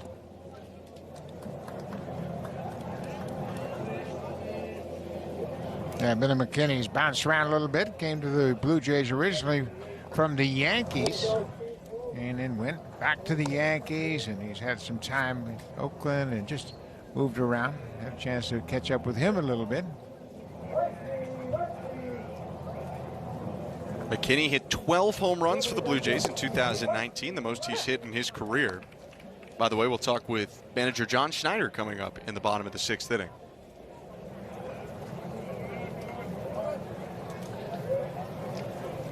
McKinney came on really strong for the Yankees when he first signed with them last year. Fouls it back in. It's 1-2. They were in desperate need of some help. They had lost a lot of injuries, or lost a lot of guys to injuries in the outfield, signed a bunch of guys kind of, and McKinney emerged from the pack as someone who was hitting for a lot of power for them at one point and managed to stay on the team for a while. 1-2 is high, 2-2. Yeah, he's kind of an interesting guy. He's never had a real extended opportunity to play every day. The most he played was in 2021 when he played in 116 games. But that was with 3 different teams. Yeah. McKinney hits it hard past the dive at first of Horowitz and into right field. Base hit for Billy McKinney. Let's go down to Hazel. Ben, you guys were talking about Chad Green and his time in New York. He's hoping to tap into the success he had as a New York Yankee. He has switched his jersey number from number 37 to 57, the number he wore when he was in the Yankee bullpen. Guys? Interesting, Hazel. Buck, how much superstition did you have based around your number? Did it I wore number 13, Ben. all the time? Yeah, so not a lot. Not a lot. No, I had different numbers. I had number 21 in Kansas City, and that's the number I wanted. I had 21 in Kansas City and Milwaukee, and I wanted 21 when I got to Toronto. I'll tell you the rest of that story after this pitch. But I was told, no, 21, we're saving 21 for a prospect. I said, really? I got 11 years in the big leagues, and I can't have my number? And their prospect was Ron Shepard, so they said you can have 56 or 13. I said, I'll take 13. Henry Davis strikes out looking. His 3rd plate appearance ends in a backwards K, and there's 2 outs now for Chad Green. And Chad Green, you know, a big thing that John Schneider was talking about when we asked him about Green in the week leading up to these games, he's just got no restrictions now. He spent a year pitching, you know, with some strict limits. What can he do? What can he do? We have to make sure that we manage it right. And according to Schneider, he is now fully let loose as a pitcher just like everyone else, and that's got to be exciting for not just Chad Green but also, you know, Pete Walker and everyone involved on the pitching side too. You know what they have been? They have kind of 2 units down in their bullpen, which is really beneficial. There's a jam job. Sergio Alcantara rolls over to second and a throw over to first to end the inning. A very, very nice inning for Chad Green, and John Schneider will join us when we return in this 2-0 ball game in Dunedin.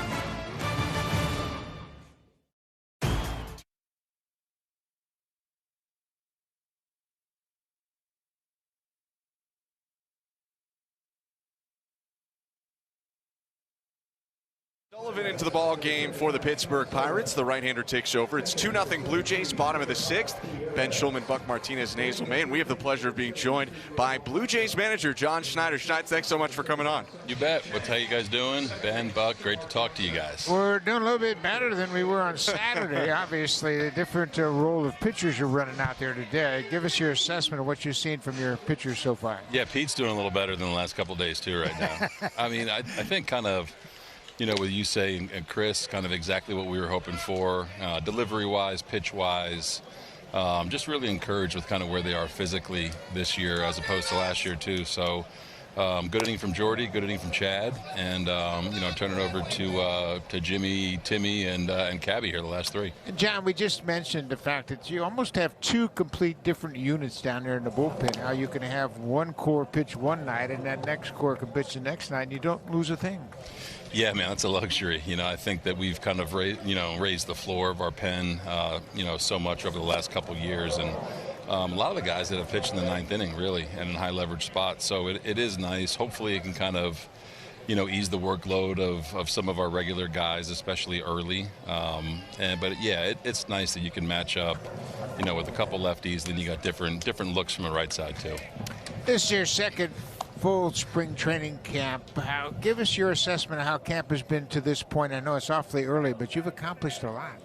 Yeah, you know, I think last year you come in and you want to kind of set the tone and kind of, you know, really work on things that you thought were going to set you apart from the year before. And I think the biggest difference this year is guys came in ready to compete. Not that they didn't last year, but I think having our main guys, whether it's Bo, Vlad, or George, you know, Gauze, Barrios, these guys that have been here, they're really kind of setting the tone. You know, I kind of went out of my way today this morning to let them know I appreciate the effort, whether it's defensive stuff, boy, Schneid, or on the bases. So they've really kind of set the tone. You know, the main thing we're worrying about is how we're going to win. You know, I think that last year kind of attention to detail was a main theme, and I thought we did some really good things with that last year, and you know, left some outs on the bases probably. So, you know, just continuing to talk about those things, but having the main guys really drive it home has been the biggest difference. What was the discussion like with guys either at the end of the season or in the offseason? Because like you said, it does feel like a lot of guys attacked this offseason in a whole different way this year.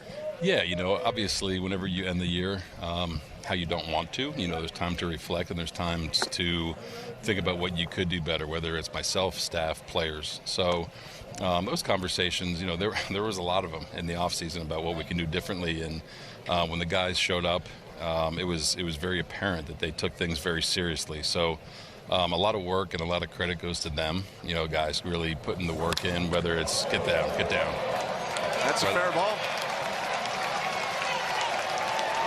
Schneider's going to get the stop sign at third. Nathan Lucas there. Kind of like a flashback to that day in Detroit when he drove in a big run. Yeah, 10th inning double right there, or triple maybe. But I think, all right, we got a runner. Sorry. How do I D?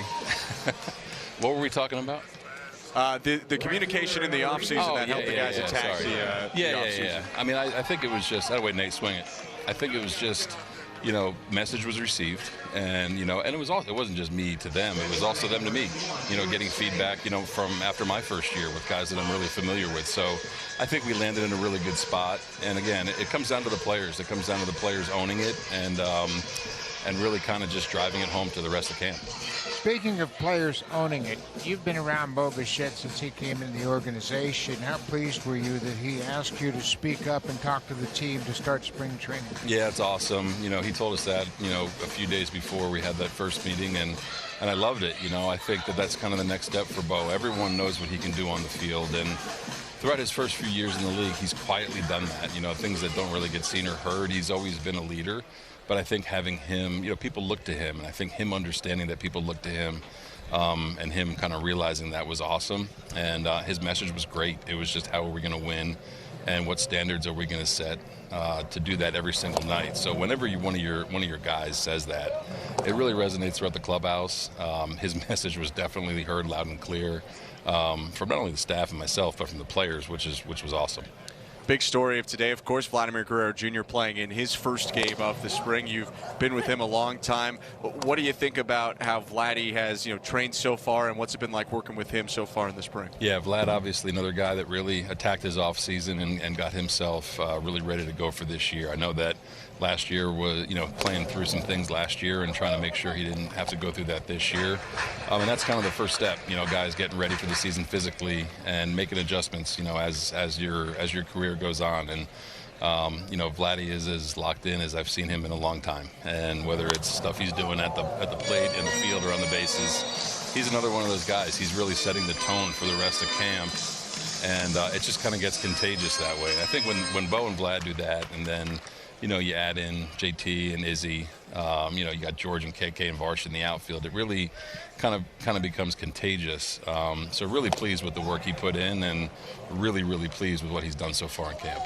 You talk about JT, Justin Turner. As a manager, you see guys play from afar, and then you have a chance to have them play for you. What's your early impression of Justin Turner, what he brings to you? Yeah, it kind of came as advertised. It seems like every team he plays on, it's a pretty damn good offense, and he's very, very meticulous with his prep, understands what pitchers are trying to do, and then understands what he has to do then in turn. Nice. Kazovich is going to get an infield single and an RBI. And I think when you add those experiences to a very talented group already, it just makes those guys around him better. But he was a guy always, last year in Boston, he was as tough of an out as there was in their lineup and really in our division. So I think adding that kind of into our mix, it just kind of lengthens things out a little bit and, kind of grinds down pitchers. But that's been his MO, and again, it's not like we acquired him for that. We acquired him to produce as well, which he's done at an unbelievably high rate the last 10 years. Another guy that you guys added, or I guess re-added, Kevin Kiermaier, returning to this team, and he's a big force defensively and in the clubhouse. What has it done, more to your clubhouse, I would ask, with Kevin Kiermaier back in the fold once again? Yeah, with KK, I think just him being, he's obviously a very energetic guy and very personable guy, and definitely showed that last year's sit. Yep. And that one drops in. Span's tough one. But I think he just having a year under his belt here with this group, and then coming back and being more familiar with everybody that is in the clubhouse. Oh, wait, Cass, get done. I think just having him be more comfortable. You can say the same thing about Varsh being here for a year and just being more comfortable with their surroundings, their teammates, their routines, what to expect, and things like that. We all know what Kev brings out in the outfield and what he brings at the plate. I thought he had an outstanding year last year at the plate as well. But kind of just keeping him in the mix with the guys in the clubhouse is awesome. John, we're really excited to keep the spring going and see you guys once the regular season starts. Really appreciate your time today. Yeah, guys, my pleasure. It's kind of weird we're opening in Tampa, but kind of nice too. So looking forward to hopefully getting our first victory here and keep Pete Walker happy. That's John Schneider. Thanks, John. All right, guys, talk soon. See you. That's John Schneider, second-year manager of the Toronto Blue Jays. Blue Jays added a run in this inning as well, and Brian Servant is going to get his first chance to hit. But, Buck, there's definitely, there's a lot of guys that have come back different this year, different in attitude, and it does feel like John Schneider is one of those guys, too, in his second season as manager with just more experience in the role. Yeah, you know what, last year, like you said, he was just trying to get his feet on the ground and trying to establish himself as a big league manager, and now he knows what he needs to do as a manager and what he wants to do. I think that's important. He's got a little more confidence, and of course that guy on his left right there, DeMarlo Hale, that's another guy that John wanted to add to this team, and DeMarlo has been here before as a coach with the Blue Jays, but boy, what an experienced coach he is to have. And DeMarlo, as you can see, he's energetic, he's engaged, and I think it's important for a young manager like John Snyder to have guys with experience around him, like Don Mattingly, like DeMarlo Hill, like Carlos Fablas. It just shows you that he's not concerned about his job having these experienced guys around. He's got the confidence to trust those guys and help them out. Servin lifts a fly ball to deep center field, and that ball is gone. 3-run home run, Brian Servin, and the Blue Jays have blown it open. It's 6-0 Toronto.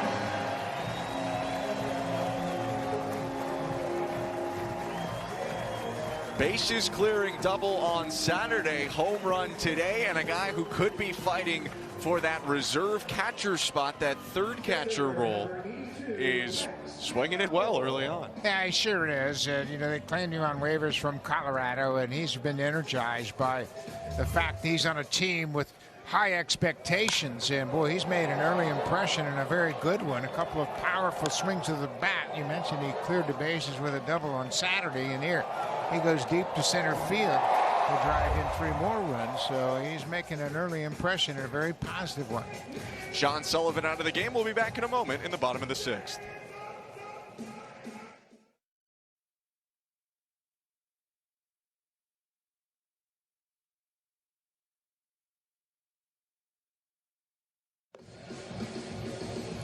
Just before 3 local here in Dunedin. It's a bit of a late lunch, but you know, everybody making sure that they get their calories in as we're watching the 3rd game of the spring training schedule here. The Blue Jays playing the Pittsburgh Pirates and up 6-0 because the ball recently just soared over that nest. Brian Servin with a home run to center field to blow it open, and now Chris Gow is going to try to get the Pirates out of the inning facing Max McDowell.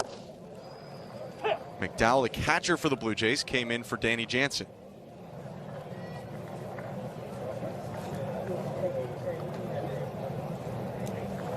Gow's 0-1, swing and a miss, and it's 0-2.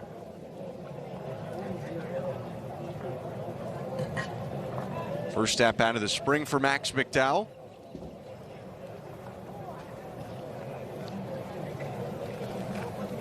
The 0-2 pitch fouled off his front foot. McDowell joined the Blue Jays organization late last year, was in the Phillies organization before that, a 30-year-old from Pittsburgh playing against the Pirates. Yeah, it's kind of got to be a cool thing for him, playing against his hometown team. And he's kind of an interesting guy, like you say, a little bit older than some of the other guys on the team, and another guy that's caught a little bit. Called strike 3. Gow uses 4 pitches to end the inning, but the Blue Jays score 4 in the bottom of the 6th, capped off by Brian Servin. His 3-run shot to center field makes it 6-0 Toronto, going to the 7th.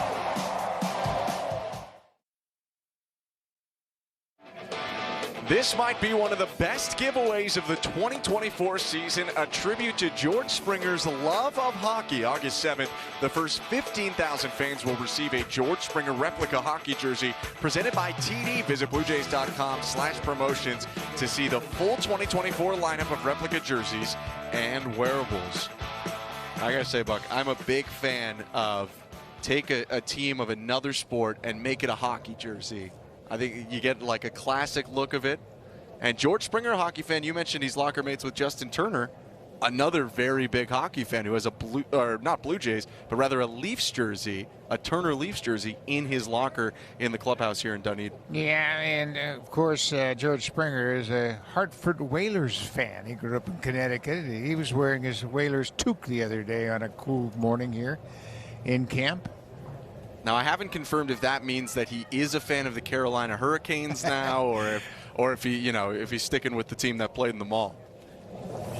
Jimmy Garcia delivers the first pitch of the inning, and it's called strike 1. Gilberto Celestino in the game. He's playing left field now.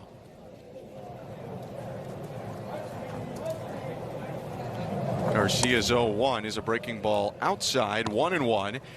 And it's another year that Jimmy Garcia is going to be a very big part of this Blue Jay bullpen. Well, we talked about the great arms in that bullpen, and he's one of them, man. He's throwing the ball as well as I've ever seen him throw, and he's had a little bit of a flat breaking ball. Everybody talks about the sweeper, but he's just flattened it out a little bit. It's a hard breaking ball that goes away from right-handed hitters. 1-2, cut on and miss, strike 3. He pairs 97, 98 with big movement and a lot of different pitches. When he is right, he's really tough to line up. Yeah, he's been right an awful lot lately. He's really learned how to use his arsenal very effectively, and he elevates that fastball, and there was no chance to catch up with that one. He's in a great spot, and he too, like Kikuchi, free agent at the end of this year. Ball put on the ground by Matt Gorski, picked up by Kasevich at short, but the throw gets away, and Gorski will be safe on his first swing of the game. Kasevich had a little more time than he thought, and he didn't plant his feet, threw on the run, and gave Spencer Horwitz a tough one-hopper over there. You can see he just flips it over there, and he had plenty of time. If he takes another step, gets his feet underneath him, he can make a strong throw. So 1 on, 1 out. And the recent 4th overall pick, 2022's 4th overall pick, Tamar Johnson is batting right now. The 19-year-old youngest player in the Pittsburgh Major League camp, cuts and misses 0-1. Eric Shelton was talking about Johnson in the pregame to some of the writers that were here from Pittsburgh, and he's pretty high on this young man, and obviously want to give him as many opportunities as possible just to get some experience under his belt. Just 19, as you mentioned, and Eric Shelton in his 5th year as the skipper of this Pirates team thinks that for the first time they've got some depth and they've got some battles to make this roster. The 0-2 to Johnson. Swinging a high fly ball to right field. Robertson started in, turning back. That ball is gone. Tamar Johnson with a 2-run home run, and the Pirates are on the board. I tell you what, you talk about young talent, and Tamar Johnson, he has it all down already. It's his first spring training home run, and he incorporates a bat flip. Just 19 years old, and he's very talented, obviously. You mentioned how high a draft pick he was, but Jimmy Garcia tries to overpower him with a fastball. Watch the bat flip. Oh, that's a good one. He's done that before. 18 home runs last year. Yeah, he's got some style, that's for sure, and you can see why the Pirates are excited about him. So 6-2 now, and the pitch is high and tight to Joe Perez. 1-0. Sometimes people talk about guys hitting their weight, but in terms of home run, Johnson nearly hit his age. At 19 years old to hit 18 home runs in the minor leagues. Guys don't hit nearly the quantity. There's less games, especially at the lower levels. To hit 18 home runs at 19 years old is impressive, because in theory he could fill out a lot more in his early to mid 20s and then become, you know, a 30 homer guy, something like that. Perez steps back from the breaking ball there, and Garcia drops it in to make it 1-2. Yeah, he's got a lot of upside. There's no question about that. And playing on the infield, pretty impressive to have that kind of pop. 1-2 pitch, fastball in tight, 2-2.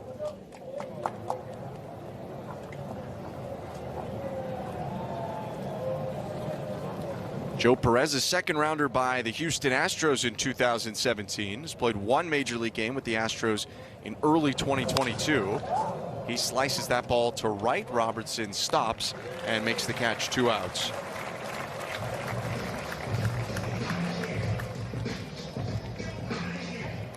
Now Abraham Gutierrez, the catcher, as Pittsburgh prepares for the bottom of the 7th with Justin Mice warming up.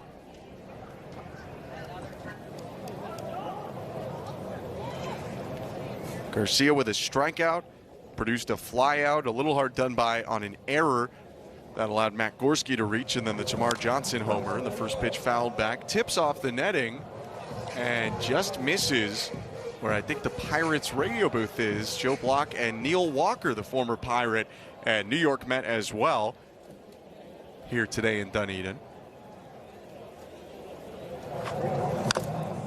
A 1 pitch fouled back, 0-2. Walker could really play. The last time that Pittsburgh was really contending in some of those years with McCutcheon in the playoffs, Walker was a big part of those teams. Yeah, he sure was, and he's got good baseball roots, and his dad, Tom Walker, pitched in the big leagues, and his brother-in-law, Don Kelly, is the bench coach for the Pirates. There are a lot of Pirate ties there with that radio broadcaster. Swing and a miss on the elevated fastball. Strike 3. Garcia strikes out a pair, but Tamar Johnson homers. It's 6-2 Blue Jays at the 7th inning stretch. American who was drafted by the Blue Jays in the first round of the 2023 draft. Watch episode 1 of his journey in the documentary Indian Baseball Dreams right after today's game on Sportsnet. Yeah, very interesting. That young shortstop is from this Tampa Bay area. He went to a high school called Strawberry Crest High School out on I-4 east of Tampa. Very talented young man. An interesting story, too, obviously. And surely we heard Chris Bassett talk a little bit about the diverse culture of the Blue Jays roster, and it's even getting more diverse as he is from Indian background. Pretty interesting. A very, very exciting potential player for the Blue Jays. A shortstop out of high school. One of the youngest guys that was in the draft. And what some would say, one of the guys with the highest upside of anyone taken in the 2023 draft. Here's Stuart Baroa right now, who stole a base back in the 5th inning, his first plate appearance of the game, and he's down 0-2 quickly against Justin Mice, the new right-hander for Pittsburgh. Appreciate the folks from Pittsburgh watching our broadcast today. Welcome everybody from Sportsnet Pittsburgh. 6-2 for the Blue Jays over the Pirates.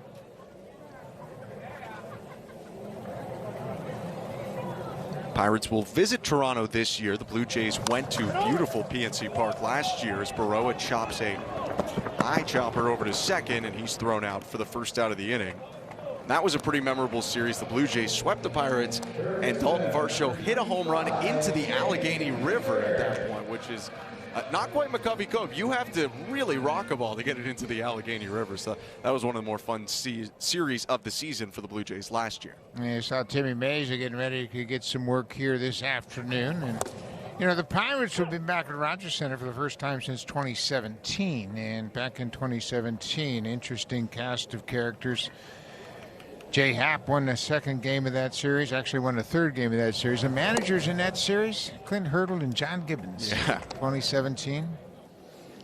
And Blue Jays won 2 of 3 the last time the Pirates are at Rogers Center, so we'll look forward to that. Yeah, fun now with the more balanced schedule that we get to see all these teams. The fans haven't been able to see the Pirates in a long time. Tanner Morris is at the plate, by the way. Morris spending 96 games at AAA Buffalo last year. Hit .281 on base plus slugging, just under .800, was a strong year at the plate for Morris.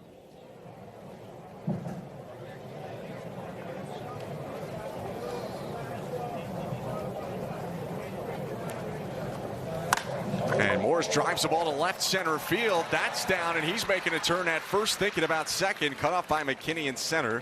So he will send it back to first. Morris with a very hunched over, almost kind of throwback stance there, but it worked out for him as he was able to drive the ball into the gap.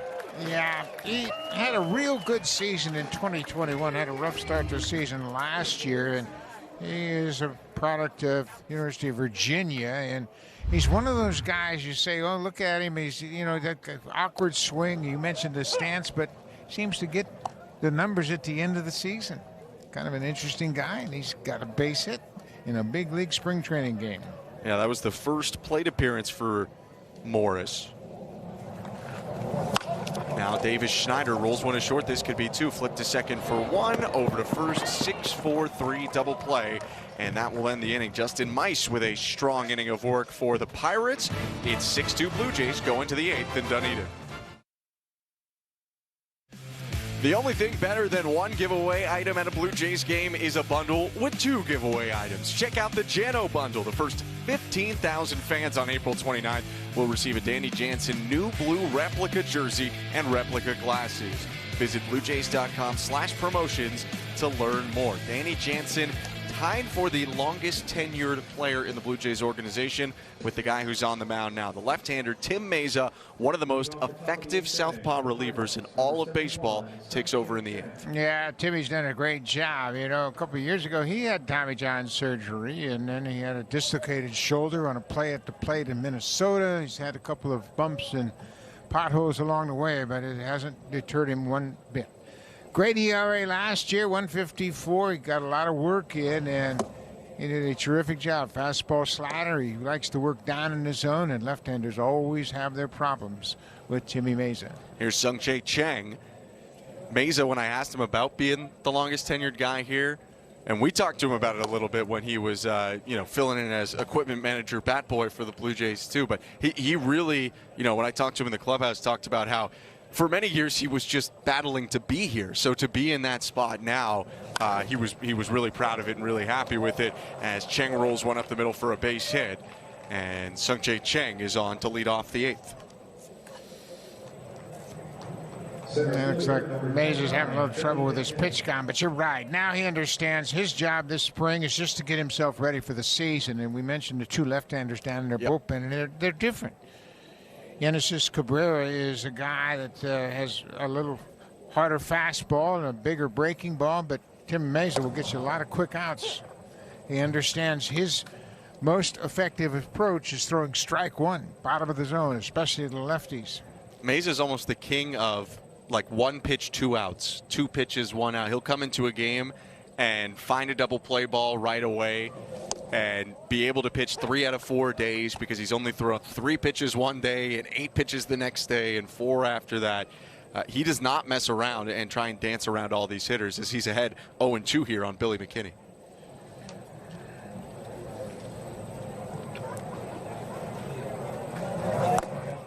Just misses low. Meza coming off a 2023 in which he also reached a career high in innings at 53 1/3, 1 more out than he recorded in 2021 when he recorded 53 innings flat.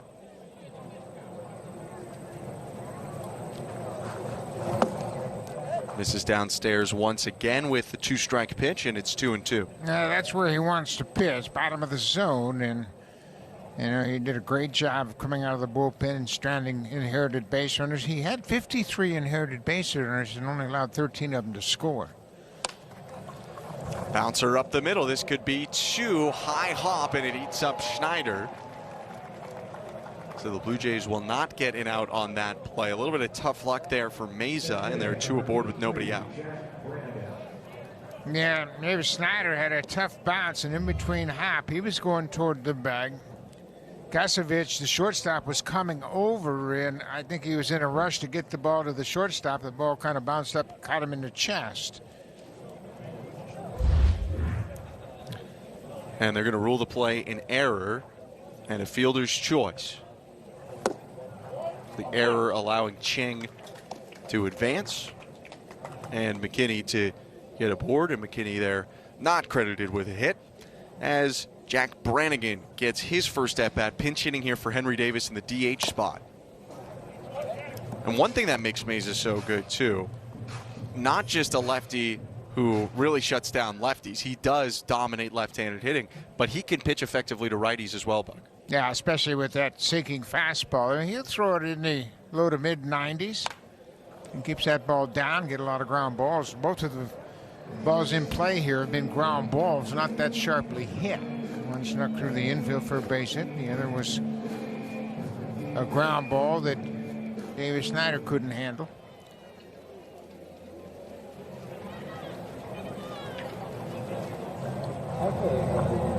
Meza in the set, and the pitch called strike 3, sinker on the inside edge, and there's 1 down. So Davis Schneider had trouble with that play, but yesterday in a different position out in left field, he provided one of the highlights of the Blue Jays game against the Yankees, chasing down this Anthony Rizzo fly ball.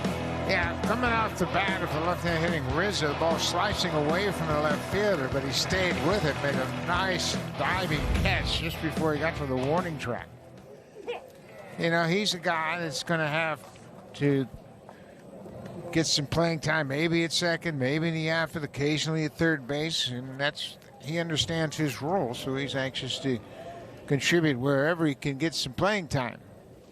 Reads are the thing that he told me were the toughest right now to work on as a guy who's played a lot more infield than outfield, but got a pretty good read on that one, and even at the end joked and asked me if he looked like Dalton Varsho on that play running into the corner.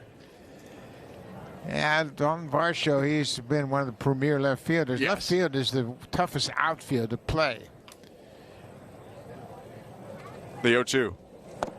Down and away, 1-2, and of course Schneider being facetious with that one, laughing it off. But he does have, Davis Schneider, a great sounding board of outfielders in Springer, Kiermaier, Varsho to try and get some tips and get some advice on how to play the position. Here's a ground ball through the right side and into right field, a base hit, scooped up by Robertson. He's going to make the throw to third, and they got him. Nice play by Robertson. A run comes in to score. Chang comes all the way around, but McKinney trying to go first to third is thrown out. Will Robertson showing off a little bit of the right cannon. Boy, a terrific throw and a good play on judgment, not trying to throw out the runner to play, going across the diamond, a one-hop throw to the third baseman. It puts the tag on him. A terrific throw by Will Robertson. I've been impressed from what I have seen from him. He's done a nice job. Swings the bat well, and right there we saw a pretty good idea that he throws well. 26-year-old that Joe Sclafani, the farm director, said by the numbers had just as good, if not the best, second half of anyone in the Blue Jays system. Parlayed that into a strong Arizona Fall League season. A couple Blue Jays played in the Fall League, and they actually won the league for a surprise. Ricky Tiedemann was on that team too.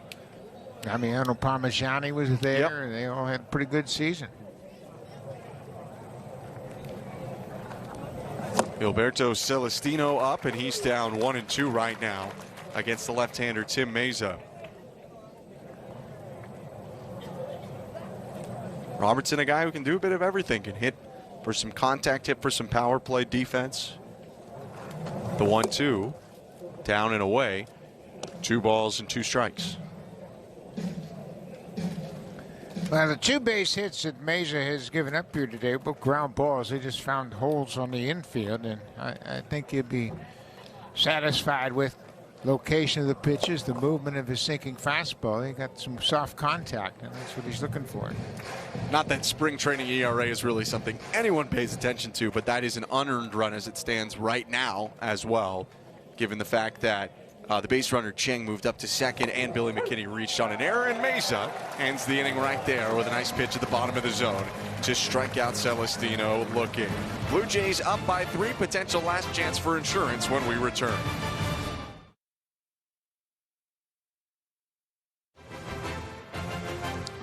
Coming up on Wednesday, we're back with you with coverage of the Rays and Jays here in Dunedin. We might be in Florida, but the Blue Jays are at home against a team that won 99 games last season. That should be a fun one, and what should be a very fun, for some, depending on your perspective, maybe stressful AL East this year, where pretty much everyone is just as good, if not better, than they were the season before. Yeah, I was down in their camp yesterday. I talked to Kevin Cash and Eric Leander, their GM, and they've got a lot of new faces, but they got a lot of talent, as always with the Tampa Bay Rays. First pitch swinging here. Garrett Spain is up for the Blue Jays against Cade McClure, the 6'7" pitcher for the Pirates. And Spain fouls one back. Spain, a Tennessean, 15th round pick by the Blue Jays out of Austin P in 2021. Yeah, he repeated Vancouver last year. Very good defender in the outfield, and he's got a terrific arm. So another good-looking young prospect getting the chance to see some big league pitching. McClure strikes him out, though, and there's one down here in the bottom of the 8th inning. Cade McClure, the son of Brian McClure, who was an NFL player, a quarterback for the Buffalo Bills, and was a very accomplished college football player at Bowling Green.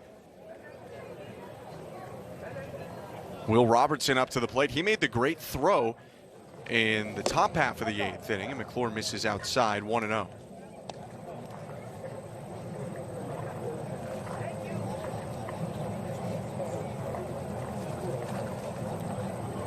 6'7" righty kicks back and pitches inside against Robertson, 2-0. But to go back to what we were talking about off the top, I mean, the Rays, they just do it every year. You see a trade or a couple that they make where a guy is just about to finish, 6 years of service time and be a free agent. They deal him for someone, and they deal for either the right guy or they turn the guy into the right guy because they have this never-ending factory of really low-cost, high-talent players. Yeah, and you can look at Randy Arozarena, who was taken from the Cardinals system, Manuel Margot, who was picked up from San Diego, and it's on and on and on. They do a great job. And most recently, Ryan Pepio and Johnny DeLuca from the Dodgers for Tyler Glasnow. Pepio's going to be in their rotation, and Johnny DeLuca, one of the fastest base runners in the minor leagues, got a chance to make it in their outfield.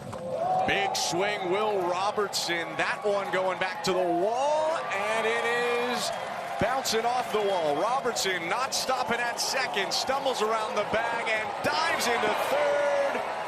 He is safe with a triple. What an inning for Will Robertson. Throws out a runner at third and then finds his spot on third base himself with a high fly ball into the right field corner. Yeah, Will Robertson's kind of an interesting guy in camp. He came into camp with not an awful lot of recognition, but I liked his game. I've watched him work out, and he thinks that this ball's got a chance, kind of coasting out of the batter's box, but then when he sees it play off the wall, he takes a peek over Carlos Davis at third and slides in with a triple. Bit of a violent slide there. Lost the helmet. Now he's far away from the bag, and a snap throw by Gutierrez bounces past him. There's that head first slide, kind of a Todd Stottlemyre kind of slide into the base where he looked like he banged his head on the dirt. The helmet came flying. Remember Stottlemyre in the World Series against Philadelphia had a similar type of slide. It came to an abrupt stop just short of third. Kissed the ground a little bit for a second there, but he's 90 feet away from the plate. Josh Kasevich is up, who drove in a run on an infield single when we were talking to John Schneider in the 6th inning. Infield in right now for the Pirates.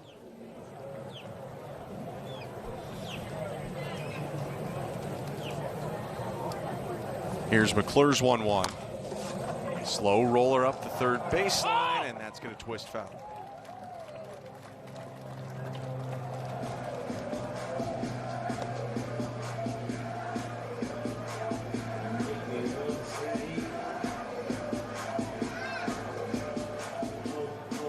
Blue Jays Rays coming up on Wednesday like we were talking about, and the Blue Jays are going to start at the Rays like John Schneider had mentioned in the 6th inning. The Blue Jays with an extended road stretch to start the year once again because, more renovations being completed.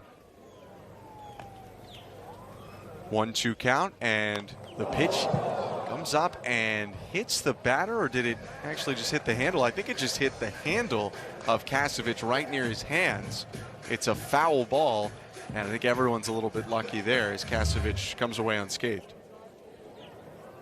Kasevich just looks back. Obviously, that's not the same pitch, but that last pitch hit the knob of the bat for a foul ball. 1-2 in the dirt, and it's 2-2.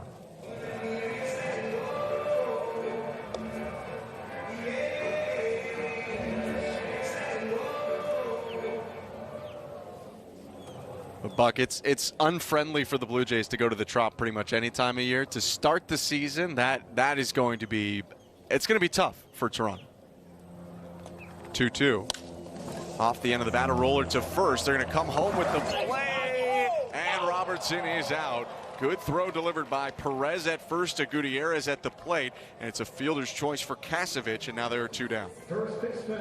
That Perez kind of took a long time to get rid of it with the runner at third base breaking for home. Robertson was tagged out as Gutierrez made a good tag. Watch how there's a little hesitation right there.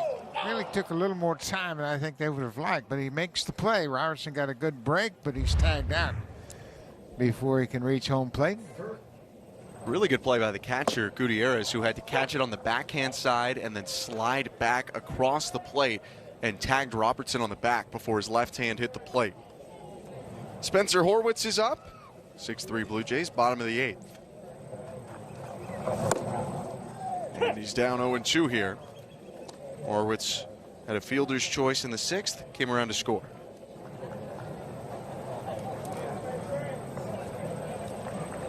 If he can extend the inning, the guy who drove him in that inning, Brian Serven, is on deck. Serven with a 3-run home run.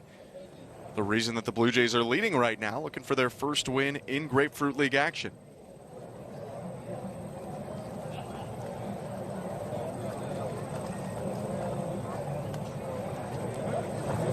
Throw over to first and a dive back from Kasevich. Kasevich not a huge base stealer, but he swept 11 bags last year at high A. 0-2. High, and Horwitz takes. Horwitz potentially locked in a bit of a competition right now with Daniel Vogelback to be the left-handed bat off the bench. Vogelback with a lot of power, Horwitz with a little bit more defense, a little bit more versatility in how you can deploy him. As it's upstairs again, 2-2. Yeah, and Vogelback, he has some power. He's had a little bit of cup of coffee with the Blue Jays a couple of years ago. Most recently with the Mets, and he's bounced around a bit. Milwaukee's had some time, but he's got some power. Had 30 homers in his All-Star season with Seattle in 2019. But in more part-time roles recently, like last year with the Mets, he had 13 homers in 104 games. Pretty consistently is going to slug you over 400. Horwitz had a strong start to his Blue Jay career, but 15 major league games under his belt as it's bounced in the dirt 3-2. But then there's also the factor of Horwitz is on the 40-man roster. Vogelback is not. He's on a minor league deal. So if the Blue Jays are going to bring him onto the 26-man roster, they're going to have to decide who they want to move off the 40-man roster and expose to other teams. Runner will leave on the pitch with 3-2 and 2 outs. And it's ball 4, and that's another thing that Horwitz does pretty well. He's big on controlling the strike zone. Let's go down to Hazel May with more. Hey, Ben and Buck, Brian Serven told me that he's been working with assistant hitting coach Matt Haig and offensive coordinator Don Mattingly on what he termed, quote, a particular move. He's also been working with them on tweaking stuff with his legs. He said, everything has felt good so far at the plate. I'm just going to try to keep on progressing. And you saw that home run, particularly a good sign. Things are heading in the right direction as far as Serven at the plate. Guys? Hazel, definitely. I mean, the 2 hits that he's had have driven in 6 total runs, a double and a home run. He's a guy who's displayed a bit of power in his major league career, 6 home runs in 2022 in 62 games with Colorado. But the Blue Jays, if they can find, in your third catcher, I think, Buck, you probably want defense is the first thing you want to focus on. But if you can find some offense, that is a big bonus. Yeah, and the Blue Jays, they've got 2 guys, Peyton Henry and Brian Serven, who are both a little more experienced than they've had in the past as backup guys and guys that, might find themselves playing in AAA, standing on guard in case the Blue Jays happen to have an unfortunate injury to one of their 2 catchers. But I think the way the roster will be constructed, they basically will go with Jansen and Kirk as the 2 catchers. Yes. The 2-0 is inside. 3-0. Yeah, they haven't run 3 catchers much at all in the last while. The only time was really a brief stint with Gabriel Moreno up. But they are going to want to have someone in that Tyler Heineman kind of taxi role where they can bring them up when an injury happens. 3-0 pitch taken for a strike, 3-1. And I think Serven and Henry are pretty clear on the fact that that's kind of the role that they're competing for and could compete for, even going after spring training if they both end up at Buffalo. –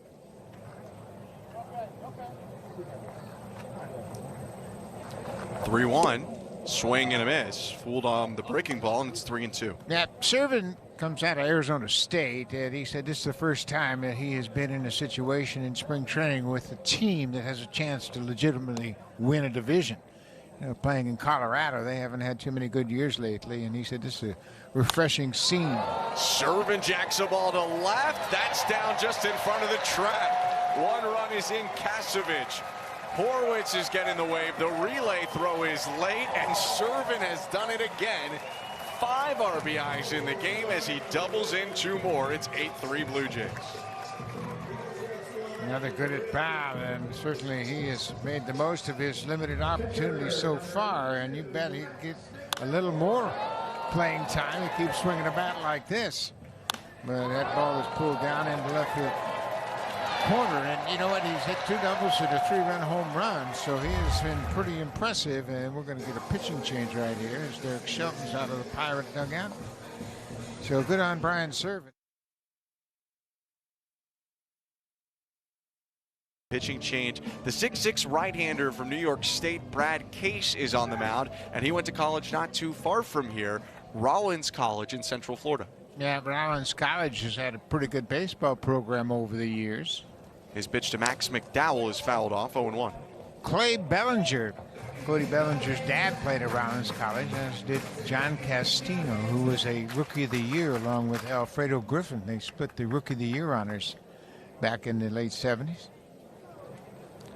Ryan Hannigan, the most recent major leaguer to come out of Rollins College, an 11-year player from 2007 to 2017. They have 1 Hall of Famer from Rollins College, but it's I wouldn't expect you to know it considering his playing career ended in 1910, so it's been a while. Rube Waddell. McDowell grounds it off the third base bag. It pops into the outfield. Servin will advance to third, and it's a good luck single there for McDowell. Yeah, McDowell was called out on strikes. His only other at bat as Servin moves over to third base. Ball right on the base at third and bounces in the air over the third baseman into shallow left field. So it'll be an infield hit for Max McDowell, his first hit of the spring. And the inning stays alive now for Stuart Baroa. Grounded out in his lone plate appearance today to second base. He goes down 0-1. Case is working from that sidearm angle.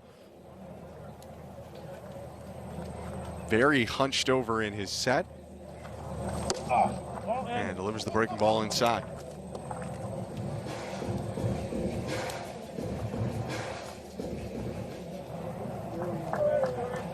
McDowell on first, Servin on third. The catcher and DH today. And the 1-1 is outside, 2-1. Another strong day for the Blue Jays bats. There's going to be a lot of strong offensive days for everyone early in the spring. But 13 runs in the first game, 6 runs on the road against the Yankees yesterday. And here 8 runs today, and Baroa now with a 3-1 count.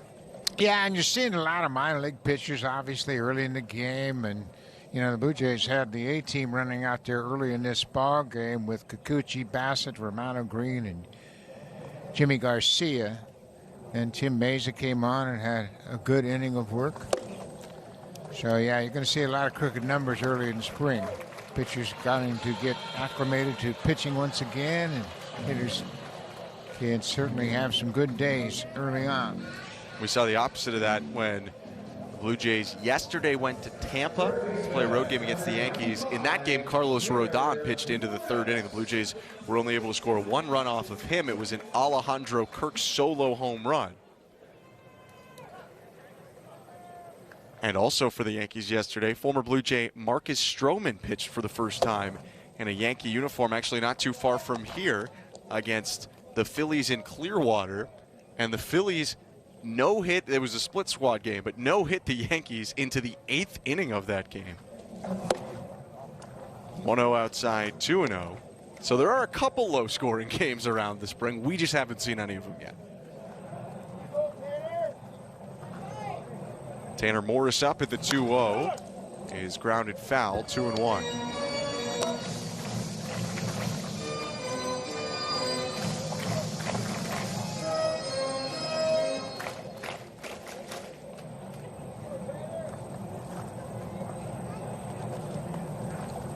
Bases loaded for Morris. The 2-1 is a fly ball to left field. On the run, Celestino makes the catch. And that ends the bottom of the 8th inning. The Blue Jays add on 2 more, and maybe time to get to the beach soon. 9th inning coming up. Back in a moment on SportsCenter. He pitches over his 2 innings of work. Chris Bassett was even more efficient, just 24 pitches, as he's got a couple innings of work. Romano had a good inning with a strikeout in his inning, and then Chad Green followed up. He, too, had a strikeout. Yimi Garcia gave up a home run, but I thought he threw the ball very well. He had a couple of strikeouts. And then Tim Meza, he gave up an unearned run, a couple of ground balls. No weak contact. I mean, nothing but weak contact from Tim Meza, so I think he's got to be satisfied as well. And now here's the second left-hander out of the Blue Jays bullpen, Genesis Cabrera. Cabrera delivers home and misses inside 0-1, and he was a guy who really had his season turn around when he swapped out the Cardinals red for Blue Jay blue. He was a very different pitcher for the Blue Jays, much improved in his command, which was a concern for a lot of people on the outside when they watched the Blue Jays deal for him last deadline. Yeah, I talked to Cabrera about that. I said, what was different about your time in Toronto compared to St. Louis? He goes, in St. Louis, they didn't pitch me in good situations. And 2 years ago, he pitched very well for the Cardinals, and he was used as a late inning guy. And he had a lot of confidence, and then they didn't use him in as many meaningful chances, and he pitched in a lot of games where the Cardinals were behind, and he felt that he's been overlooked. But the Blue Jays put him right into good situations. He responded very favorably. Cabrera's 2-2. A little bit high and tight, full count. It was, really a tale of 2 seasons. 32 appearances to an ERA above 5 with the Cardinals. Walked 18 guys in 32 innings. He gets to Toronto, 29 appearances, 2.66 ERA, only 6 walks in 23 2/3 innings, and half of those intentional walks. So they're not really even counting against him if you watch the tape, and he gets an early strikeout here of Matt Gorski. Yeah, you went back to 2021. He appeared in 71 games for the Cardinals, and then the next year just 39. So he likes to work, and Pete Walker has told me he'll take the ball every single day. He doesn't have any down days. He wants to pitch every day, and what a luxury to have 2 high-quality lefties in a bullpen. First pitch swinging. Tamar Johnson sends another deep fly ball out to right. He's left the yard again. 2 home runs in the game for 2022's 4th overall pick. Tamar Johnson showing out here in Dunedin. I tell you what, he had a pretty good left-hander right there, and he hits his 2nd home run of the game. And that's going to get some attention his direction.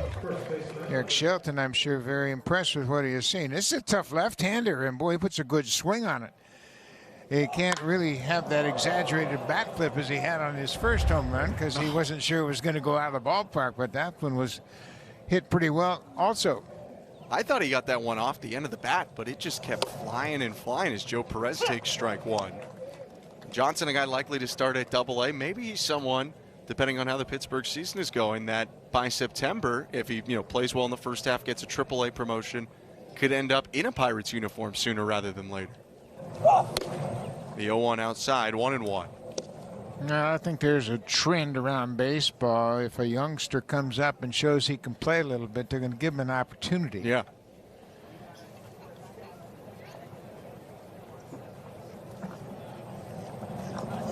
Perez waves and misses, and Cabrera's ahead now. 1 ball and 2 strikes, and it's a new look, Cabrera.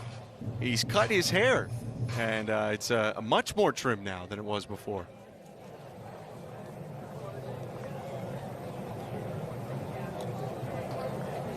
The 1-2. Down low, 2-2. But one of the things that at least stuck out to me right when they got Cabrera, his fire on the mound and his passion. He's just enjoyable to watch because you can tell he's enjoying pitching and playing baseball. Yeah, he's got a lot of emotions, and he's not afraid to share them. We saw his reaction after he had the strikeout, just like that one. He follows through and that little dance on the mound. So after giving up a home run, he comes back and gets a 2nd strikeout of the inning. Now the Blue Jays 1 out away from their first win of the spring. 8-4 lead, and Abraham Gutierrez is at the plate.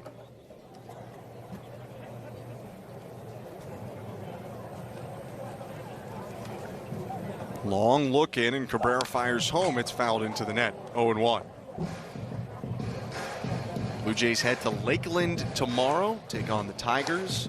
And then we mentioned it earlier, we'll be back here for the first of 2 games in a row in Dunedin at TD Ballpark, playing the Rays on Wednesday.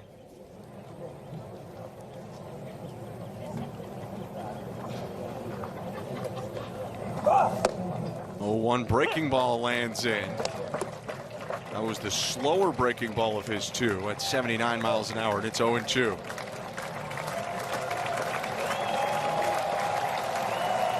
Fans getting loud at TD Ballpark. The 2-strike pitch. Swing and a miss. Blue Jays win the game. Cabrera strikes out 3, and with many established major league pitchers pitching today, the Blue Jays put together a strong day and pick up their first win in the Grapefruit League. 12 strikeouts and no walks against Eric Shelton's Pittsburgh Pirates, so they have had a good day. Brian Severin, how about that young catcher trying to make a roster here in the big leagues, coming up with another big day today. Didn't start the game, but hits a 3-run home run and a 2-run double, drives in 5 in the ball game. John Snyder has his first W of the spring.